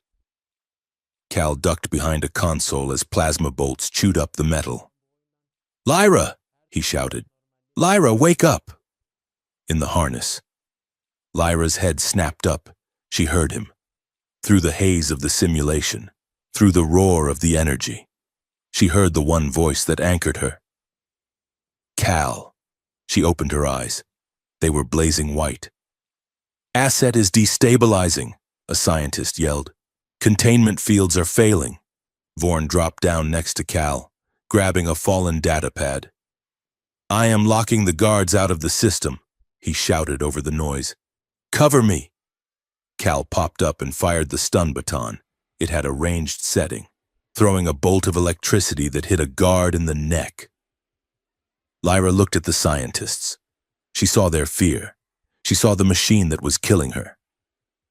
She screamed, but it wasn't a sound of pain. It was a command. She pushed the energy outward, not into the simulation, into the room. The harness sparked. The holographic screen exploded. The lights blew out. For a second, the room was plunged into darkness, lit only by the glowing markings on Lyra's skin. The containment field flickered and died. Lyra tore her arms free, ripping the wires from the ceiling. She fell to the floor, landing on her hands and knees. Cal was there in a second. He vaulted the console and slid to her side. "I got you," he said, pulling her up. "I got you." Lyra clung to him, sobbing dry, shaking breaths. "You came," she whispered. "You actually came." "I told you," Cal said, smoothing her hair back. "I am stubborn." "We have to go," Vorn shouted. "The security overrides won't hold forever. They are sealing the blast doors." "The shuttle bay," Lyra gasped. "It is adjacent. We can take a transport." They ran. The facility was in chaos. Emergency lights strobed red. Alarms blared a rhythmic, deafening hoot. They burst into the docking bay. A sleek, silver shuttle sat on the pad, engines idling. A pilot was doing a pre-flight check. Cal ran up the ramp, brandishing the stun baton. "Everyone off! Now!" The pilot took one look at Cal's crazy eyes, the glowing alien woman, and the distinguished diplomat holding a data pad like a weapon, and decided he didn't get paid enough. He scrambled out of the cockpit and ran. "Can you fly this?" Cal asked Vorn. "I am a diplomat," Vorn said, strapping himself into the pilot's seat. "I fly desks, but Lyra can—" Lyra stumbled into the co-pilot seat. Her hands were shaking, but as soon as they touched the controls, they steadied. She interfaced with the ship, the lights on the dashboard turning from amber to blue. "I have the helm," she said, her voice strengthening. "Launching." The shuttle lurched. The clamps released. They shot out of the bay just as the blast doors slammed shut behind them, shearing off the tip of the landing gear. They punched through the atmosphere, shaking violently as they climbed. The sky turned from blue to black. The stars appeared, hard and bright. Then, the shaking stopped. The engines hummed down to a smooth purr. Zero gravity took hold. Cal unbuckled his harness. He floated out of his seat, grabbing a handhold. "We are clear," Lyra said, turning her chair.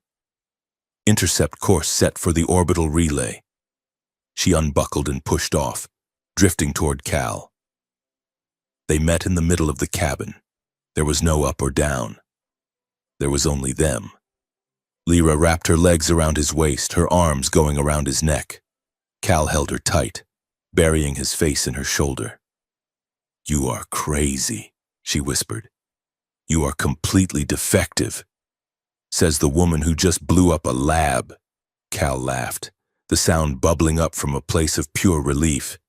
They floated there, spinning slowly in the dim light of the instrument panels. The fear was still there, waiting at the edges, but in this moment, suspended between worlds. They were safe. Cal pulled back to look at her. Are you okay? No, Lyra said honestly. I am terrified, but I am not alone. Never alone, Cal said. He kissed her. It wasn't the desperate, messy kiss of the motel room. It was slow. It was deliberate. It was a question and an answer all at once. It tasted of survival. They broke apart, foreheads touching. When this is over, Cal whispered, we are going to rebuild the barn, and I am going to teach you how to drive the tractor. Properly this time, Lyra smiled. And I will teach you orbital mechanics, and we can open a school for children who don't fit in. Alien kids milking cows, Cal mused. The neighbors will love that. We will make them love it, Lyra said fiercely. We will make them see. No more hiding. Cal, no more secrets. We write our own story. Consent, Cal said, remembering the interrogation room. Truth. That is the only way. I choose this, Lyra said, touching his face. I was made to be a key, Cal. But I am choosing to be a door to something better. Approaching the relay, Vorn called out from the cockpit, breaking the spell. And we have a welcome committee. Cal and Lyra untangled themselves, drifting back to the viewport. Ahead of them, hanging in the void like a jeweled spiderweb, was the orbital relay station. It was massive, a hub of communication for the entire sector, and it was surrounded by patrol drones. They know we are coming, Lyra said, her voice hardening. The conspiracy has realized the asset is off script. Let them come, Cal said, strapping himself back into the crash seat. We have a message to deliver. Docking in T-2 minutes, Vorn said. Brace for impact. This is going to be a rough landing. Outside, the curve of the planet glowed beneath them, a fragile blue marble wrapped in darkness. Alarms began to blare inside the shuttle as the targeting locks painted them red. Cal reached across the aisle and took Lyra's hand. She squeezed it back, her grip strong, her skin glowing with a steady, defiant light. Ready? Cal asked. Ready, Lyra said. The shuttle dove toward the station, into the fire. The docking bay air smelled of ozone and burned rubber, a sharp contrast to the wet earth and pine of the farm. But Cal found his lungs adjusting to it. He adjusted the strap of the stolen stun rifle across his shoulder and looked at Lyra.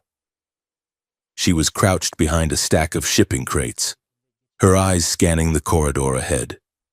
The bioluminescent patterns on her neck were pulsing a steady, rhythmic blue, a sign he had come to recognize as intense focus. We have a patrol, Lyra whispered, pointing down the long, curved hallway.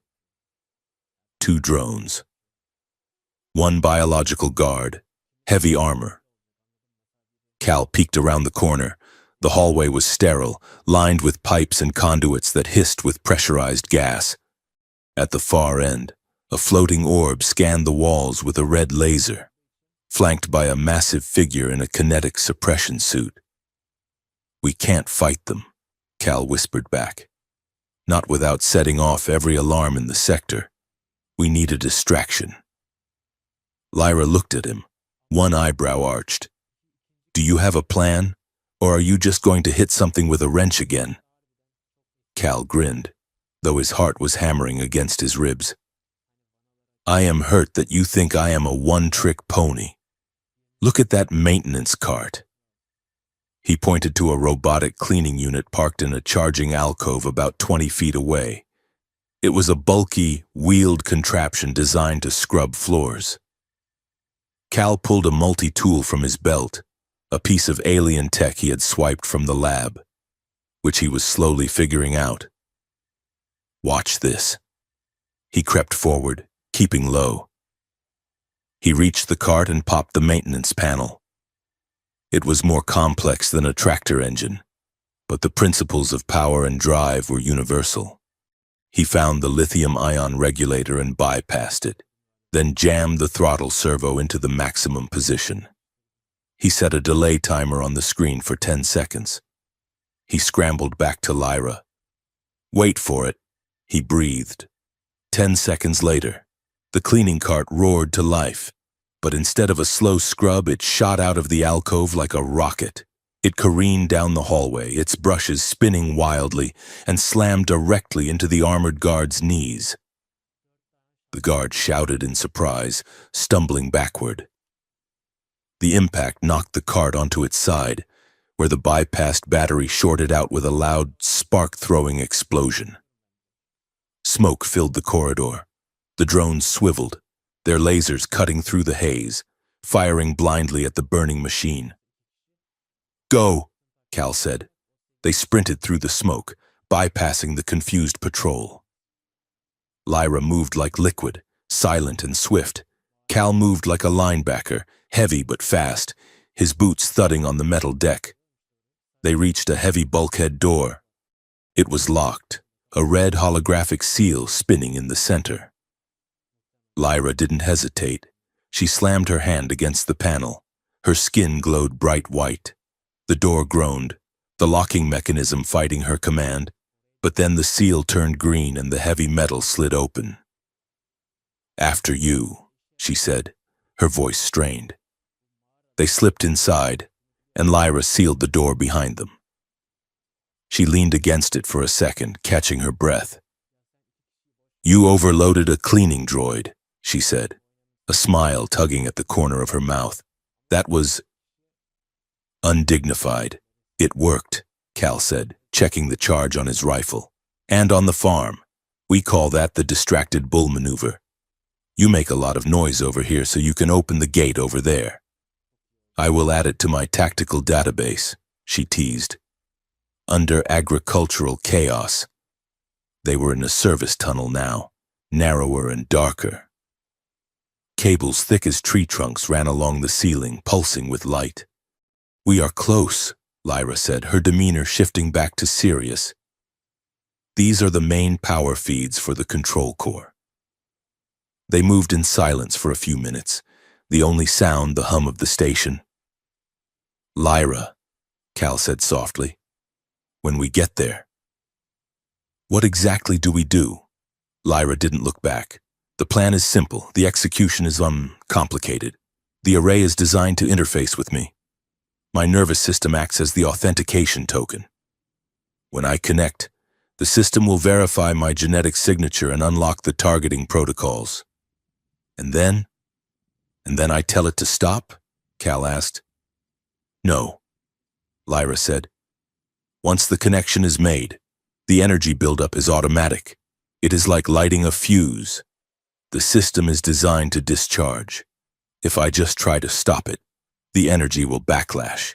It will kill me, and the weapon will likely fire anyway, just without precision." Cal stopped walking. He grabbed her arm, spinning her around. "You didn't tell me that part. You said we could stop it." "We can," Lyra said, her eyes searching his, "but not by shutting it down. We have to redirect it. Redirect it where?" "Everywhere," she said. "The station is a relay. It is designed to broadcast data to the entire sector. If I can seize control of the signal before the weapon fires, I can invert the pulse. Instead of a beam of destructive gravity directed at your farm, we send a data burst." "What kind of data?" "Everything," Lyra said fiercely. "The files we stole, the video of the council planning the attack, the financial records of Apex Agritech, the footage of the lab. We send it to every receiver, every hololink, every news terminal on Earth and the colony worlds." Cal stared at her. "You want to dox the government?" "I want to burn their shadows away," Lyra said. "It will cause chaos. Cal, Governments might fall, riots might start, but the truth will be out. They won't be able to hide the genocide they planned. Cal ran a hand through his hair. Chaos. You are talking about destabilizing two civilizations. It is that or let them kill 300,000 people to cement a dictatorship, Lyra said. There is no clean way out of this. Cal, there is no path where everyone goes home happy. She stepped closer to him. You taught me something, Cal. You said you would rather be broke and honest than rich and sleeping in a grave of your own making. This is the same choice. We can have a false peace built on fear and lies, or we can have a messy, dangerous truth. Cal looked at the cables pulsing above them. He thought about his brother, Jace. He thought about the lies Jace had told himself to justify his paycheck. You are right, Cal said finally. The truth is the only thing that matters. If it breaks the world, then the world was already broken. Lyra nodded, relief washing over her face. Then we do it. They reached the end of the tunnel. A final door stood between them and the core. Lyra checked a panel on the wall. The patrol rotation is heavy on the other side. We have to wait for the shift change. It will give us a window of 3 minutes. How long until the change? 20 minutes, she said. She looked around. To their left was a small maintenance bay, its door slightly ajar. In here, she whispered. They slipped into the bay. It was a small room, filled with spare parts and tools. But one wall was entirely glass, a viewport looking out into the void. Below them, the planet rotated majestically. They were on the night side now. Cal could see the spiderweb of city lights stretching across the continents. Somewhere down there, in the dark patches, was his farm. Cal set the rifle down on a workbench. The adrenaline that had sustained him for the last hour began to ebb, leaving behind a heavy, aching exhaustion. He sat on a crate, staring at the earth. It looks so peaceful from here, he said. You would never know there are people down there planning to murder it. Lyra walked to the window. She pressed her hand against the glass. It is beautiful, she said. I never got to see it like this.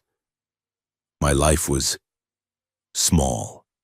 Labs, transport ships, cells. I was always being moved, always being watched. She turned to look at him. The starlight caught the iridescent shimmer in her eyes. I never felt like a person, Cal. I was asset L0. I was a budget item, a tool. Even when I ran, I was just a runaway tool. You are not a tool, Cal said firmly. He stood up and walked to her. I never felt like much of anything either, he admitted. I was just the guy who stayed behind. The guy who wasn't smart enough for the city, wasn't ambitious enough for the corporation. I thought my life was just maintenance, fixing fences until I died. Lyra reached out and took his hands. Her skin was cool, but it warmed instantly at his touch. You are more than that, she said. You are the man who saved me. You are the man who broke into a high-security prison with a shoe. Cal chuckled, a low rumble in his chest. Yeah, that was pretty good. The laughter died away, leaving a silence that was thick and charged. They were alone, truly alone, floating in a tin can above the world, waiting to maybe die. The weight of it pressed on them. In 20 minutes, they would walk into a room full of soldiers. They might not walk out. Lyra looked up at him. Her expression changed. The fear melted away, replaced by a fierce, raw hunger.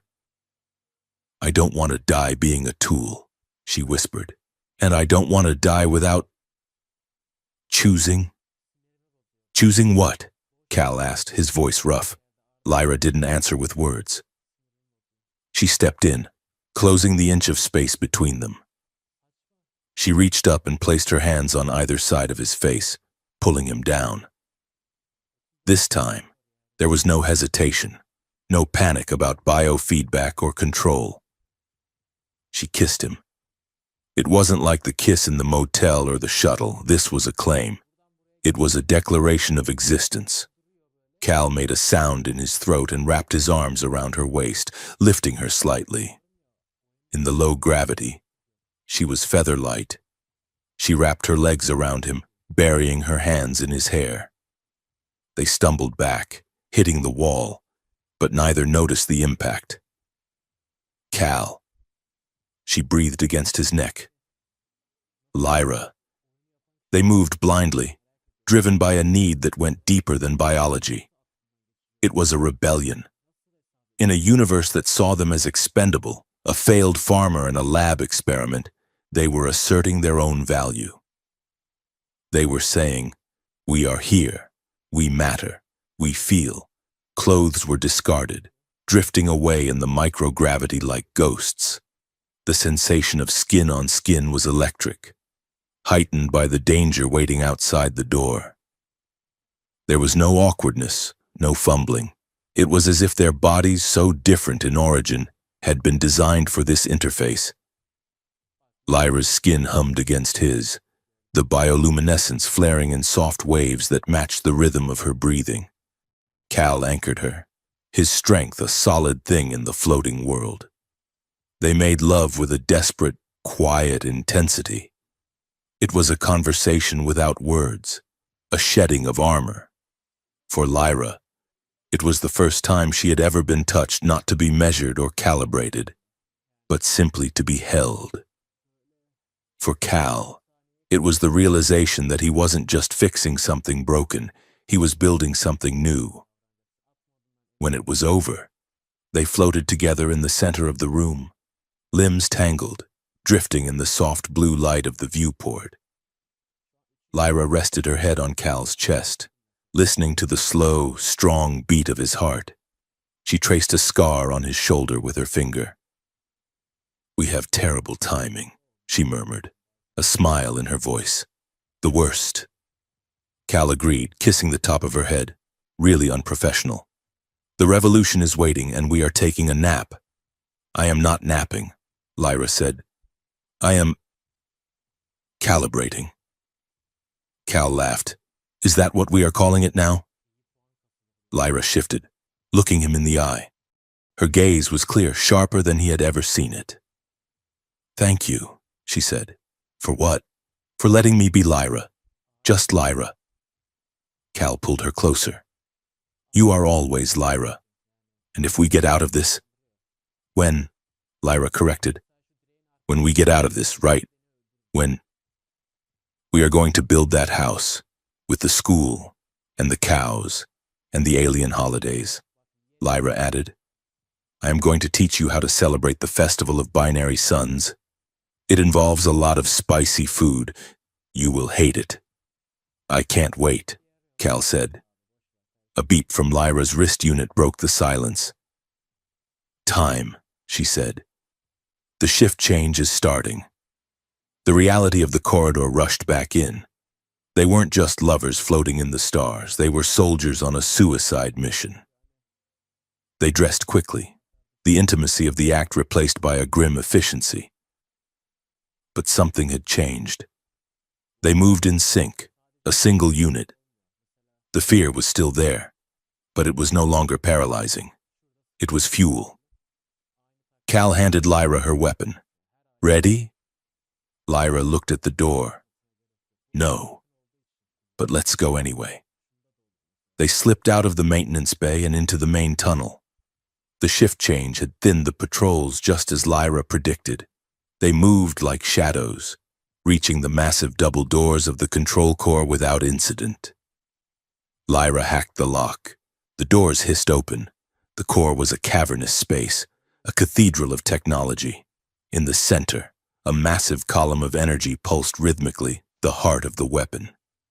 Around it, floating platforms held technicians and officers.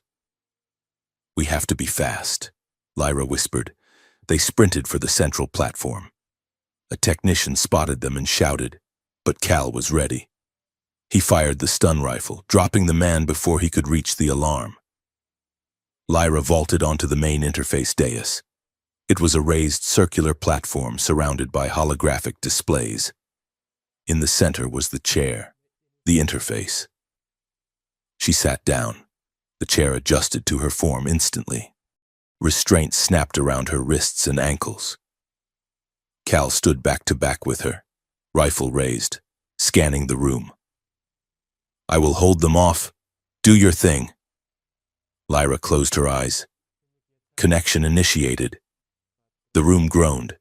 The column of energy turned from blue to a violent, angry red. Authentication confirmed. A mechanical voice boomed. Asset L0 recognized. Targeting sequence engaged. "No," Lyra said, her voice echoing as it was amplified by the system. "Override targeting. Accessing broadcast array. Warning. Broadcast array is locked. Unlock it," Lyra commanded. "Authorization code L0 Alpha Genesis." The system paused. Code accepted. On the ground, miles below. Mara was waiting, in her back room, surrounded by servers. She saw the signal spike. "They did it," she whispered. She hit the enter key on her own console. "Routing signal. Let's make some noise." Back on the relay, the displays turned gold. "I am in," Lyra shouted. "I am reversing the flow. Cal, it is working." Cal fired a shot at a guard attempting to rush the platform. "Keep going." Suddenly, a massive holographic screen descended from the ceiling, blocking their view of the upper levels. The face of Jace Miller appeared. He was sitting in a command center, looking calm, almost bored. "Stop," Jace said. His voice was amplified, booming through the chamber. Cal looked up at the giant image of his brother. "It is over." "Jace, we have the control. The truth is going out." "Is it?" Jace asked. He tapped a command on his desk. Lyra screamed. It was a short, sharp sound of agony. She arched her back in the chair, her skin flashing violently. "Lyra!" Cal spun around, dropping to his knees beside her. "What did you do?" Cal roared at the screen. "I added a failsafe," Jace said smoothly. "Did you really think we would leave a weapon of this magnitude without a kill switch?" He looked at Lyra, his expression pitying. "There is a code embedded in your heart, asset, a neural governor. If you attempt to transmit unauthorized data, like, say, our private files, the governor will trigger a massive cardiac arrest. It will fry your brain and stop your heart before a single byte of data leaves this station." Cal grabbed Lyra's hand. Her pulse was racing, erratic and thready. "Turn it off," Cal shouted. "I can," Jace said. "If you stand down, disengage the broadcast. Return the asset to standby mode. We will proceed with the demonstration as planned." He leaned forward, his eyes locking onto Cal's. "I will make you a deal. Cal, walk away. Let her do what she was made to do. I will ensure you get safe passage. You get the money. You get the new life. You save yourself." Cal looked at Lyra. She was gasping, sweat beading on her forehead. She looked at him, her eyes filled with pain. "Cal," she whispered. Cal looked back at the screen. He stood up slowly. "You don't get it, do you, Jace?" Cal said, his voice low but carrying through the silent room. "You think this is about survival?" "It is always about survival," Jace said. "No," Cal said. "It is about living. There is a difference." He raised his voice, shouting now, broadcasting to the entire room, to the soldiers, to the technicians. "You call this the greater good? You are willing to murder 300,000 people to keep your stock prices up? You are willing to kill her because she won't be your slave? That is the price of order," Jace yelled back. "Then the price is too high," Cal shouted. "You are a coward. Jace, you are a small, scared man hiding behind a big gun, and I am done listening to you." He turned to Lyra. He knelt beside her. taking her face in his hands. "Lyra," he said, "it is your choice, not his, not mine, yours." Lyra looked at the screen. She saw the man who wanted to own her. She looked at Cal. She saw the man who loved her. She felt the kill code waiting in her chest, a coiled viper. If she proceeded, she would die. But the truth would survive. If she stopped, she would live. But she would be a tool forever. She remembered the barn. She remembered the whisper. He found a lost alien woman. She looked at Jace. "I am not a weapon," she said, her voice clear and steady. Jace's eyes widened. "Don't be a fool. You will die." "Then I die free," Lyra said. She grabbed Cal's hand. "Hold me," she whispered. "I got you," Cal said, tears streaming down his face. "I got you." Lyra closed her eyes. She reached into the system and she found the block, and she smashed through it. "Initiate broadcast," she commanded. Jace slammed his hand on his desk. "Execute kill code." The chamber flooded with blinding light. Lyra screamed, a sound that tore through Cal's soul. Her body convulsed as the neural governor fired, sending a lethal voltage straight to her heart. But she didn't let go of the signal. The energy surged. The red light of the weapon turned a brilliant, blinding gold. The feedback loop hit the station. Consoles exploded. Glass shattered. Cal held her. He wrapped his arms around her thrashing body, burying his face in her neck, absorbing the heat, the light, the pain. He anchored her to the world. "Stay with me," he screamed.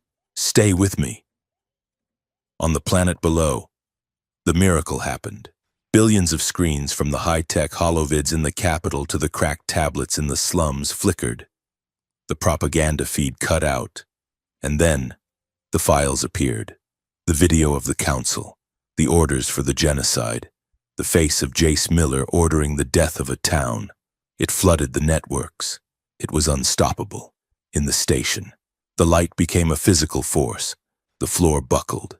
The gravity failed. Cal and Lyra floated in the center of the chaos, wrapped in each other, bathed in the fire of the truth. Lyra's scream faded to a whimper, then silence. Her body went limp in Cal's arms. "No." Cal sobbed. "No, no, no." The station shook violently. The weapon was overloading. The self-destruct sequence, triggered by the massive energy feedback, began its countdown. But the signal was out. The sky was burning with the truth. The station screamed. It was a sound like tearing metal, a high-pitched shriek of structural integrity failing under the weight of impossible energy. The floor of the control core buckled, plates of alloy snapping upward like broken teeth. Gravity flickered, on, off, heavy, light, turning the massive chamber into a centrifuge of debris. Cal clamped his legs around the base of the interface chair, his arms locked around Lyra. She was vibrating, her body a conduit for a data stream that was burning through the station's firewalls like a welding torch through paper. Her skin was blindingly bright, the bioluminescent patterns flaring white-hot. But beneath the light, Cal could feel the seizing of her muscles. The kill code was hunting her heart. "Let go!" Lyra gasped, her voice distorted by pain and the static in the air. "It is going to kill me." "Save yourself, no!" Cal roared, burying his face in the crook of her neck. "I am not letting go." The neural governor in her chest was spiking, sending waves of cardiac arrest signals. It was looking for a specific biometric signature, Asset L0, to terminate. It was a digital lock designed to recognize a singular, isolated component. But she wasn't isolated anymore. Cal realized it with a sudden crystal clarity. The system was confused. It was reading two heartbeats, two nervous systems operating in a frantic, terrifying sync. The connection they had forged in the barn, in the truck, in the maintenance bay, had blurred the lines where she ended and he began. The whisper. The phrase she had spoken in the barn. It wasn't just a recount of events, it was the moment she had encoded her fear and her trust into him. It was the password to their shared reality. "Lyra!" Cal shouted over the roar of the collapsing room. "The secret! Say it!" "What?" she choked out. "Say it with me." The whisper. She understood.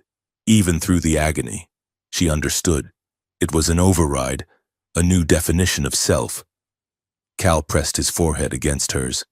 He found a lost alien woman in his barn. Cal yelled, his voice rough with smoke. Lyra drew a ragged breath, syncing her rhythm to his, and her whisper revealed a deadly secret. She screamed. They repeated it, their voices locking together, creating a harmonic frequency that the station's computer had never been programmed to interpret. He found a lost alien woman in his barn, and her whisper revealed a deadly secret. The kill code hesitated. The biometrics were wrong. The wave patterns were dual, overlapping, chaotic, and undeniably human-alien hybrid. The logic gate, unable to confirm a solo target, stalled. The agonizing seizing in Lyra's chest stopped. The kill code dissolved, rewritten by the anomaly of their connection. She gasped, air flooding her lungs. "It is gone," she sobbed. "It is gone." "Keep pushing," Cal shouted. "Finish it." Lyra threw her head back. She poured everything she had left into the broadcast array, on the planet below. The world changed in the span of a heartbeat. In the crowded maglev stations of New Tokyo, massive advertising screens abruptly cut away from a celebrity interview. Static washed over the displays, followed by crisp, high-definition video. Commuters stopped. Silence rippled through the crowd. They saw the council room. They heard the general's voice, clear as a bell. 300,000 casualties, acceptable losses. In the dusty cantinas of the Martian colonies, miners looked up from their drinks as the news feeds were hijacked. They saw the financial records of Apex Agritech scrolling like a waterfall, showing billions of credits moved into shell accounts owned by the very people claiming to protect them. In the barracks of the Planetary Defense Forces, soldiers stared at their tactical pads. They saw the orders, signed by their own commanders, classifying American farmers as hostile insurgents to justify a slaughter. Panic did not follow. Rage did. It was a cold, clarifying rage, the narrative of fear, carefully constructed over a decade, shattered like glass. The enemy wasn't the aliens. The enemy wasn't the separatists. The enemy was the man in the suit signing the order. In the control core, the blast doors blew inward. A squad of corporate security elites stormed the room, their armor scorched, their weapons raised. They were the loyalists, the ones paid too much to ask questions. "Open fire," the squad leader commanded. Plasma bolts strafed the room, chewing up the consoles. Cal grabbed the stun rifle he had dropped, but he was pinned behind the interface chair. There were too many of them. Suddenly, the station's automated defense turrets, the ones hanging from the ceiling, designed to suppress riots, swiveled. But they didn't aim at Cal. They aimed at the door. "Mara." Cal breathed. From miles away, in the back room of the Rusty Nail, Mara was typing so hard she had cracked 2 keys. "Not today." "Boys," she muttered, slamming the enter key. The turrets opened fire, laying down a suppressing barrage that forced the security team back into the corridor. It wasn't enough to stop them forever, but it bought seconds. And seconds were all they needed. "Hold the line," a voice commanded from the entryway. The security team parted. Jace Miller walked into the room. He looked wrecked. His tie was gone. His suit was covered in dust. He held a heavy pistol in his hand, but it hung loosely at his side. He looked at the chaos, at the collapsing ceiling, at the golden light flooding from the interface chair. He looked at Cal. "Turn it off, Cal!" Jace shouted, his voice cracking. "The station is going to tear itself apart." Cal stood up. He didn't raise his rifle. He stepped out from behind the cover of the chair, exposing himself. "Cal!" Lyra screamed, trying to reach for him. Cal ignored her. He walked toward his brother, unarmed. "Shoot me, Jace!" Cal yelled.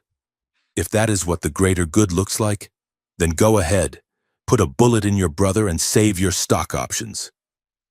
Jace raised the gun. His hand was shaking violently. "You don't understand," Jace pleaded.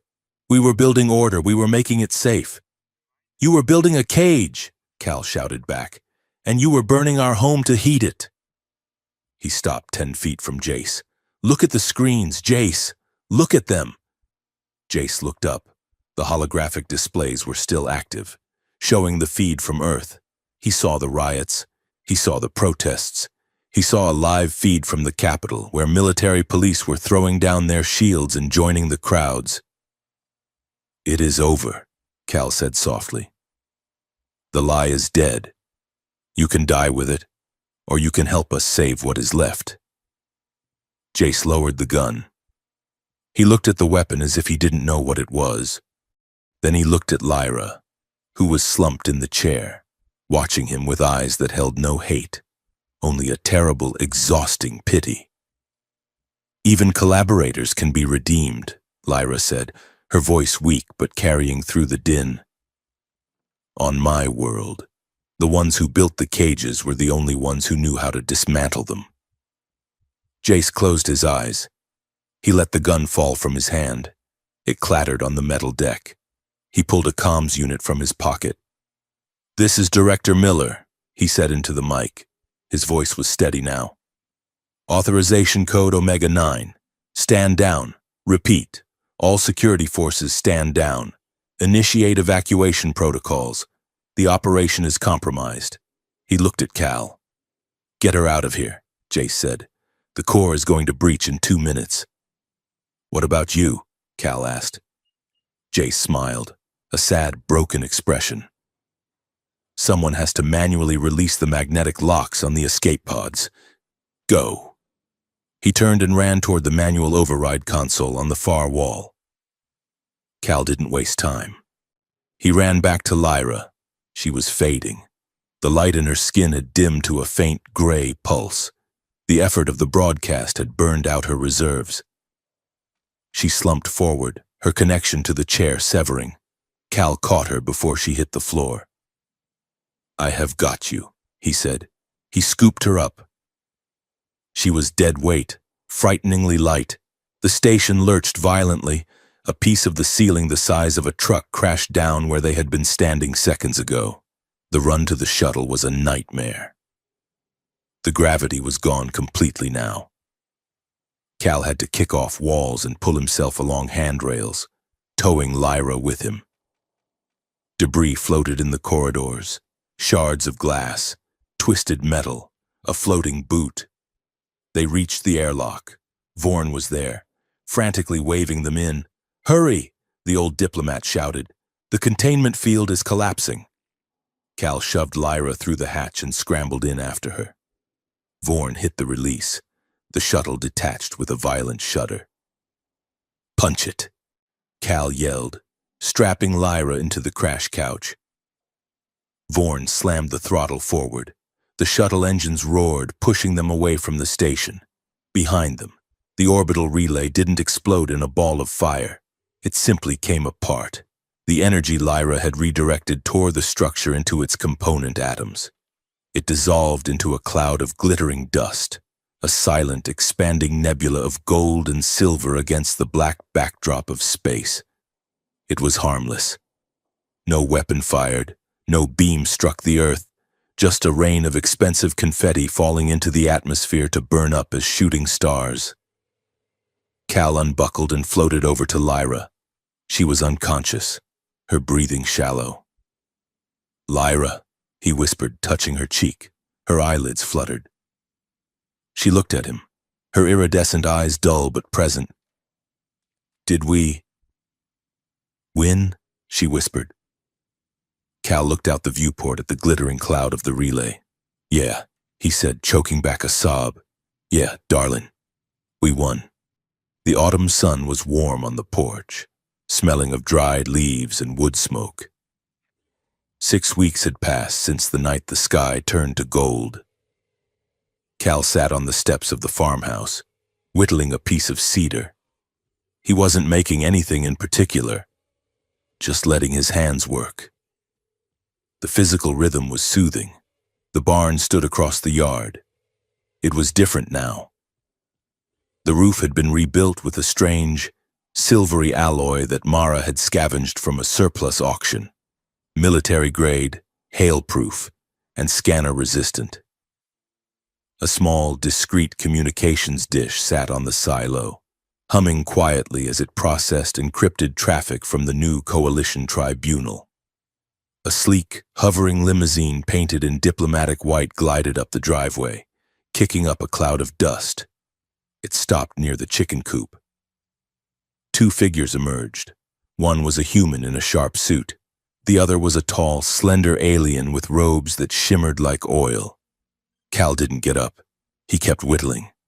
The alien dignitary looked around with an expression of profound confusion. He took a step toward the barn, but stopped abruptly when a large white goose waddled into his path, hissed, and flapped its wings aggressively.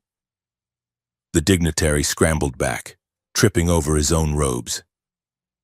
"Keep your distance. Ambassador," Cal called out, not looking up. "That is Henrietta. She doesn't recognize diplomatic immunity." The human aide stifled a laugh. Lyra walked out of the barn. She looked healthy. The gray pallor was gone, replaced by a luminous sheen. Her markings were vibrant, swirling with a calm blue light. She wore jeans and one of Cal's old work shirts, the sleeves rolled up to her elbows. She wore rubber muck boots. She walked over to the goose, made a sharp clicking sound with her tongue, and the bird immediately settled down and waddled away. "Ambassador Kyle," Lyra said, wiping her hands on a rag. "To what do we owe the honor?" The alien straightened his robes, looking embarrassed. Excuse me, Counselor Lyra," he stammered. "We came to deliver the final ratification of the Sentient Rights Accord. The tribunal wanted you to have the first copy." He held out a data slate. Lyra took it. She didn't look at it. "Thank you," she said, "but I am not a counselor. I am a consultant. And right now, I am busy. We have a calf breaching in the lower pasture. But the galaxy is waiting for your statement," the ambassador said. "You are a hero, the voice of the awakening." "I am a farmer," Lyra said, glancing at Cal with a wink. "And farmers have work to do." She handed the slate back to the aide. "Tell the tribunal I will testify at the hearings next week via hologram. But I am not leaving this land. Not until the harvest is in." The ambassador looked at Cal, then at the barn, then back at Lyra. He seemed unable to comprehend that the woman who had brought down an interstellar conspiracy preferred the company of poultry. "As you wish," he said stiffly. They got back in the hover limo and sped off. Cal stood up and walked over to her. "You were a little hard on him," he said, wrapping an arm around her waist. He polished his boots and everything. "He was afraid of the goose," Lyra said, leaning into him. "How can I trust a being to govern a sector if he cannot negotiate with waterfowl?"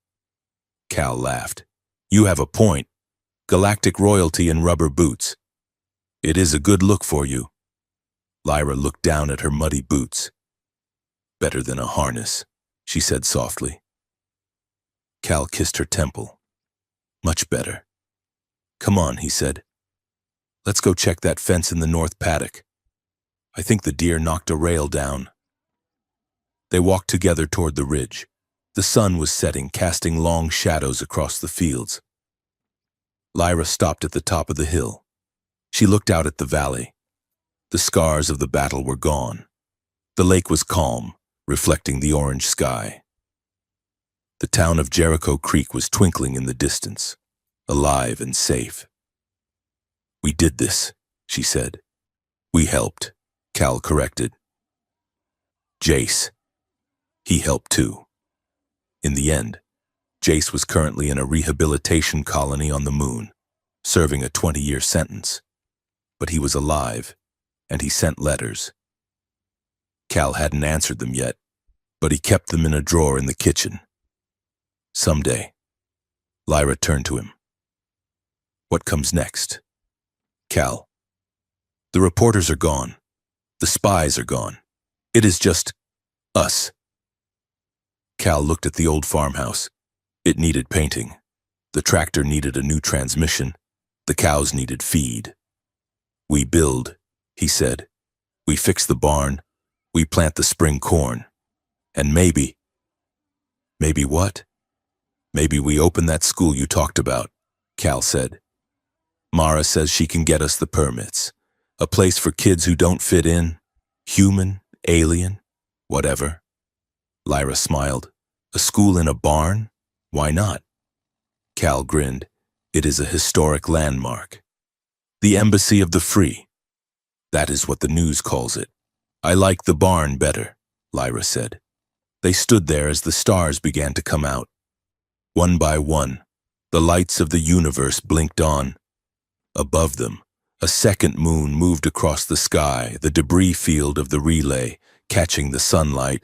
It was a ring of diamonds, a permanent reminder. Lyra shivered slightly in the cooling air. "Cold?" Cal asked. "No," she said, "just feeling." She turned to him, her face serious. "I used to be afraid of the silence, Cal. In the lab, silence meant they were preparing the next test. But here, the silence is full, it is full of choice." "That is the lesson," Cal said. He took her hand, interlacing their fingers. "Power always wants to make you think you have no choice. It wants you to think you are a number, an asset, expendable. But we aren't," Lyra whispered. "No. We are the ones who say no." They turned and walked back toward the barn. The structure glowed softly in the twilight, the internal light spilling out through the gaps in the wood. It looked ancient and futuristic all at once, a synthesis of oak beams and quantum relays, hay bales and holographic terminals. They climbed the ladder to the loft. It was clean now. The dust was gone. Cal had brought up a real mattress, and Mara had installed a skylight. They sat on the edge of the loft, legs dangling, looking down at the empty stall where Cal had first found her. "I must have looked terrible," Lyra said, swinging her feet, curled up like a frightened animal. "You looked like trouble," Cal teased. He put his arm around her shoulders, pulling her close. "But you know, that was the moment my life finally started. Before that, I was just waiting. Waiting for the farm to fail, waiting to be old. And now I am not waiting," Cal said. "I am living." Lyra rested her head on his shoulder. She closed her eyes, remembering the storm, the pain, and the fear. And she remembered the moment she had leaned in and whispered the truth into the ear of a stranger. He found a lost alien woman in his barn. She smiled. "No more secrets," she whispered. "No more secrets," Cal vowed. He kissed her, a slow, lingering kiss that tasted of cedar and hope. From high above, a drone camera, one of the few friendly ones left, operated by the new planetary news service, captured the image.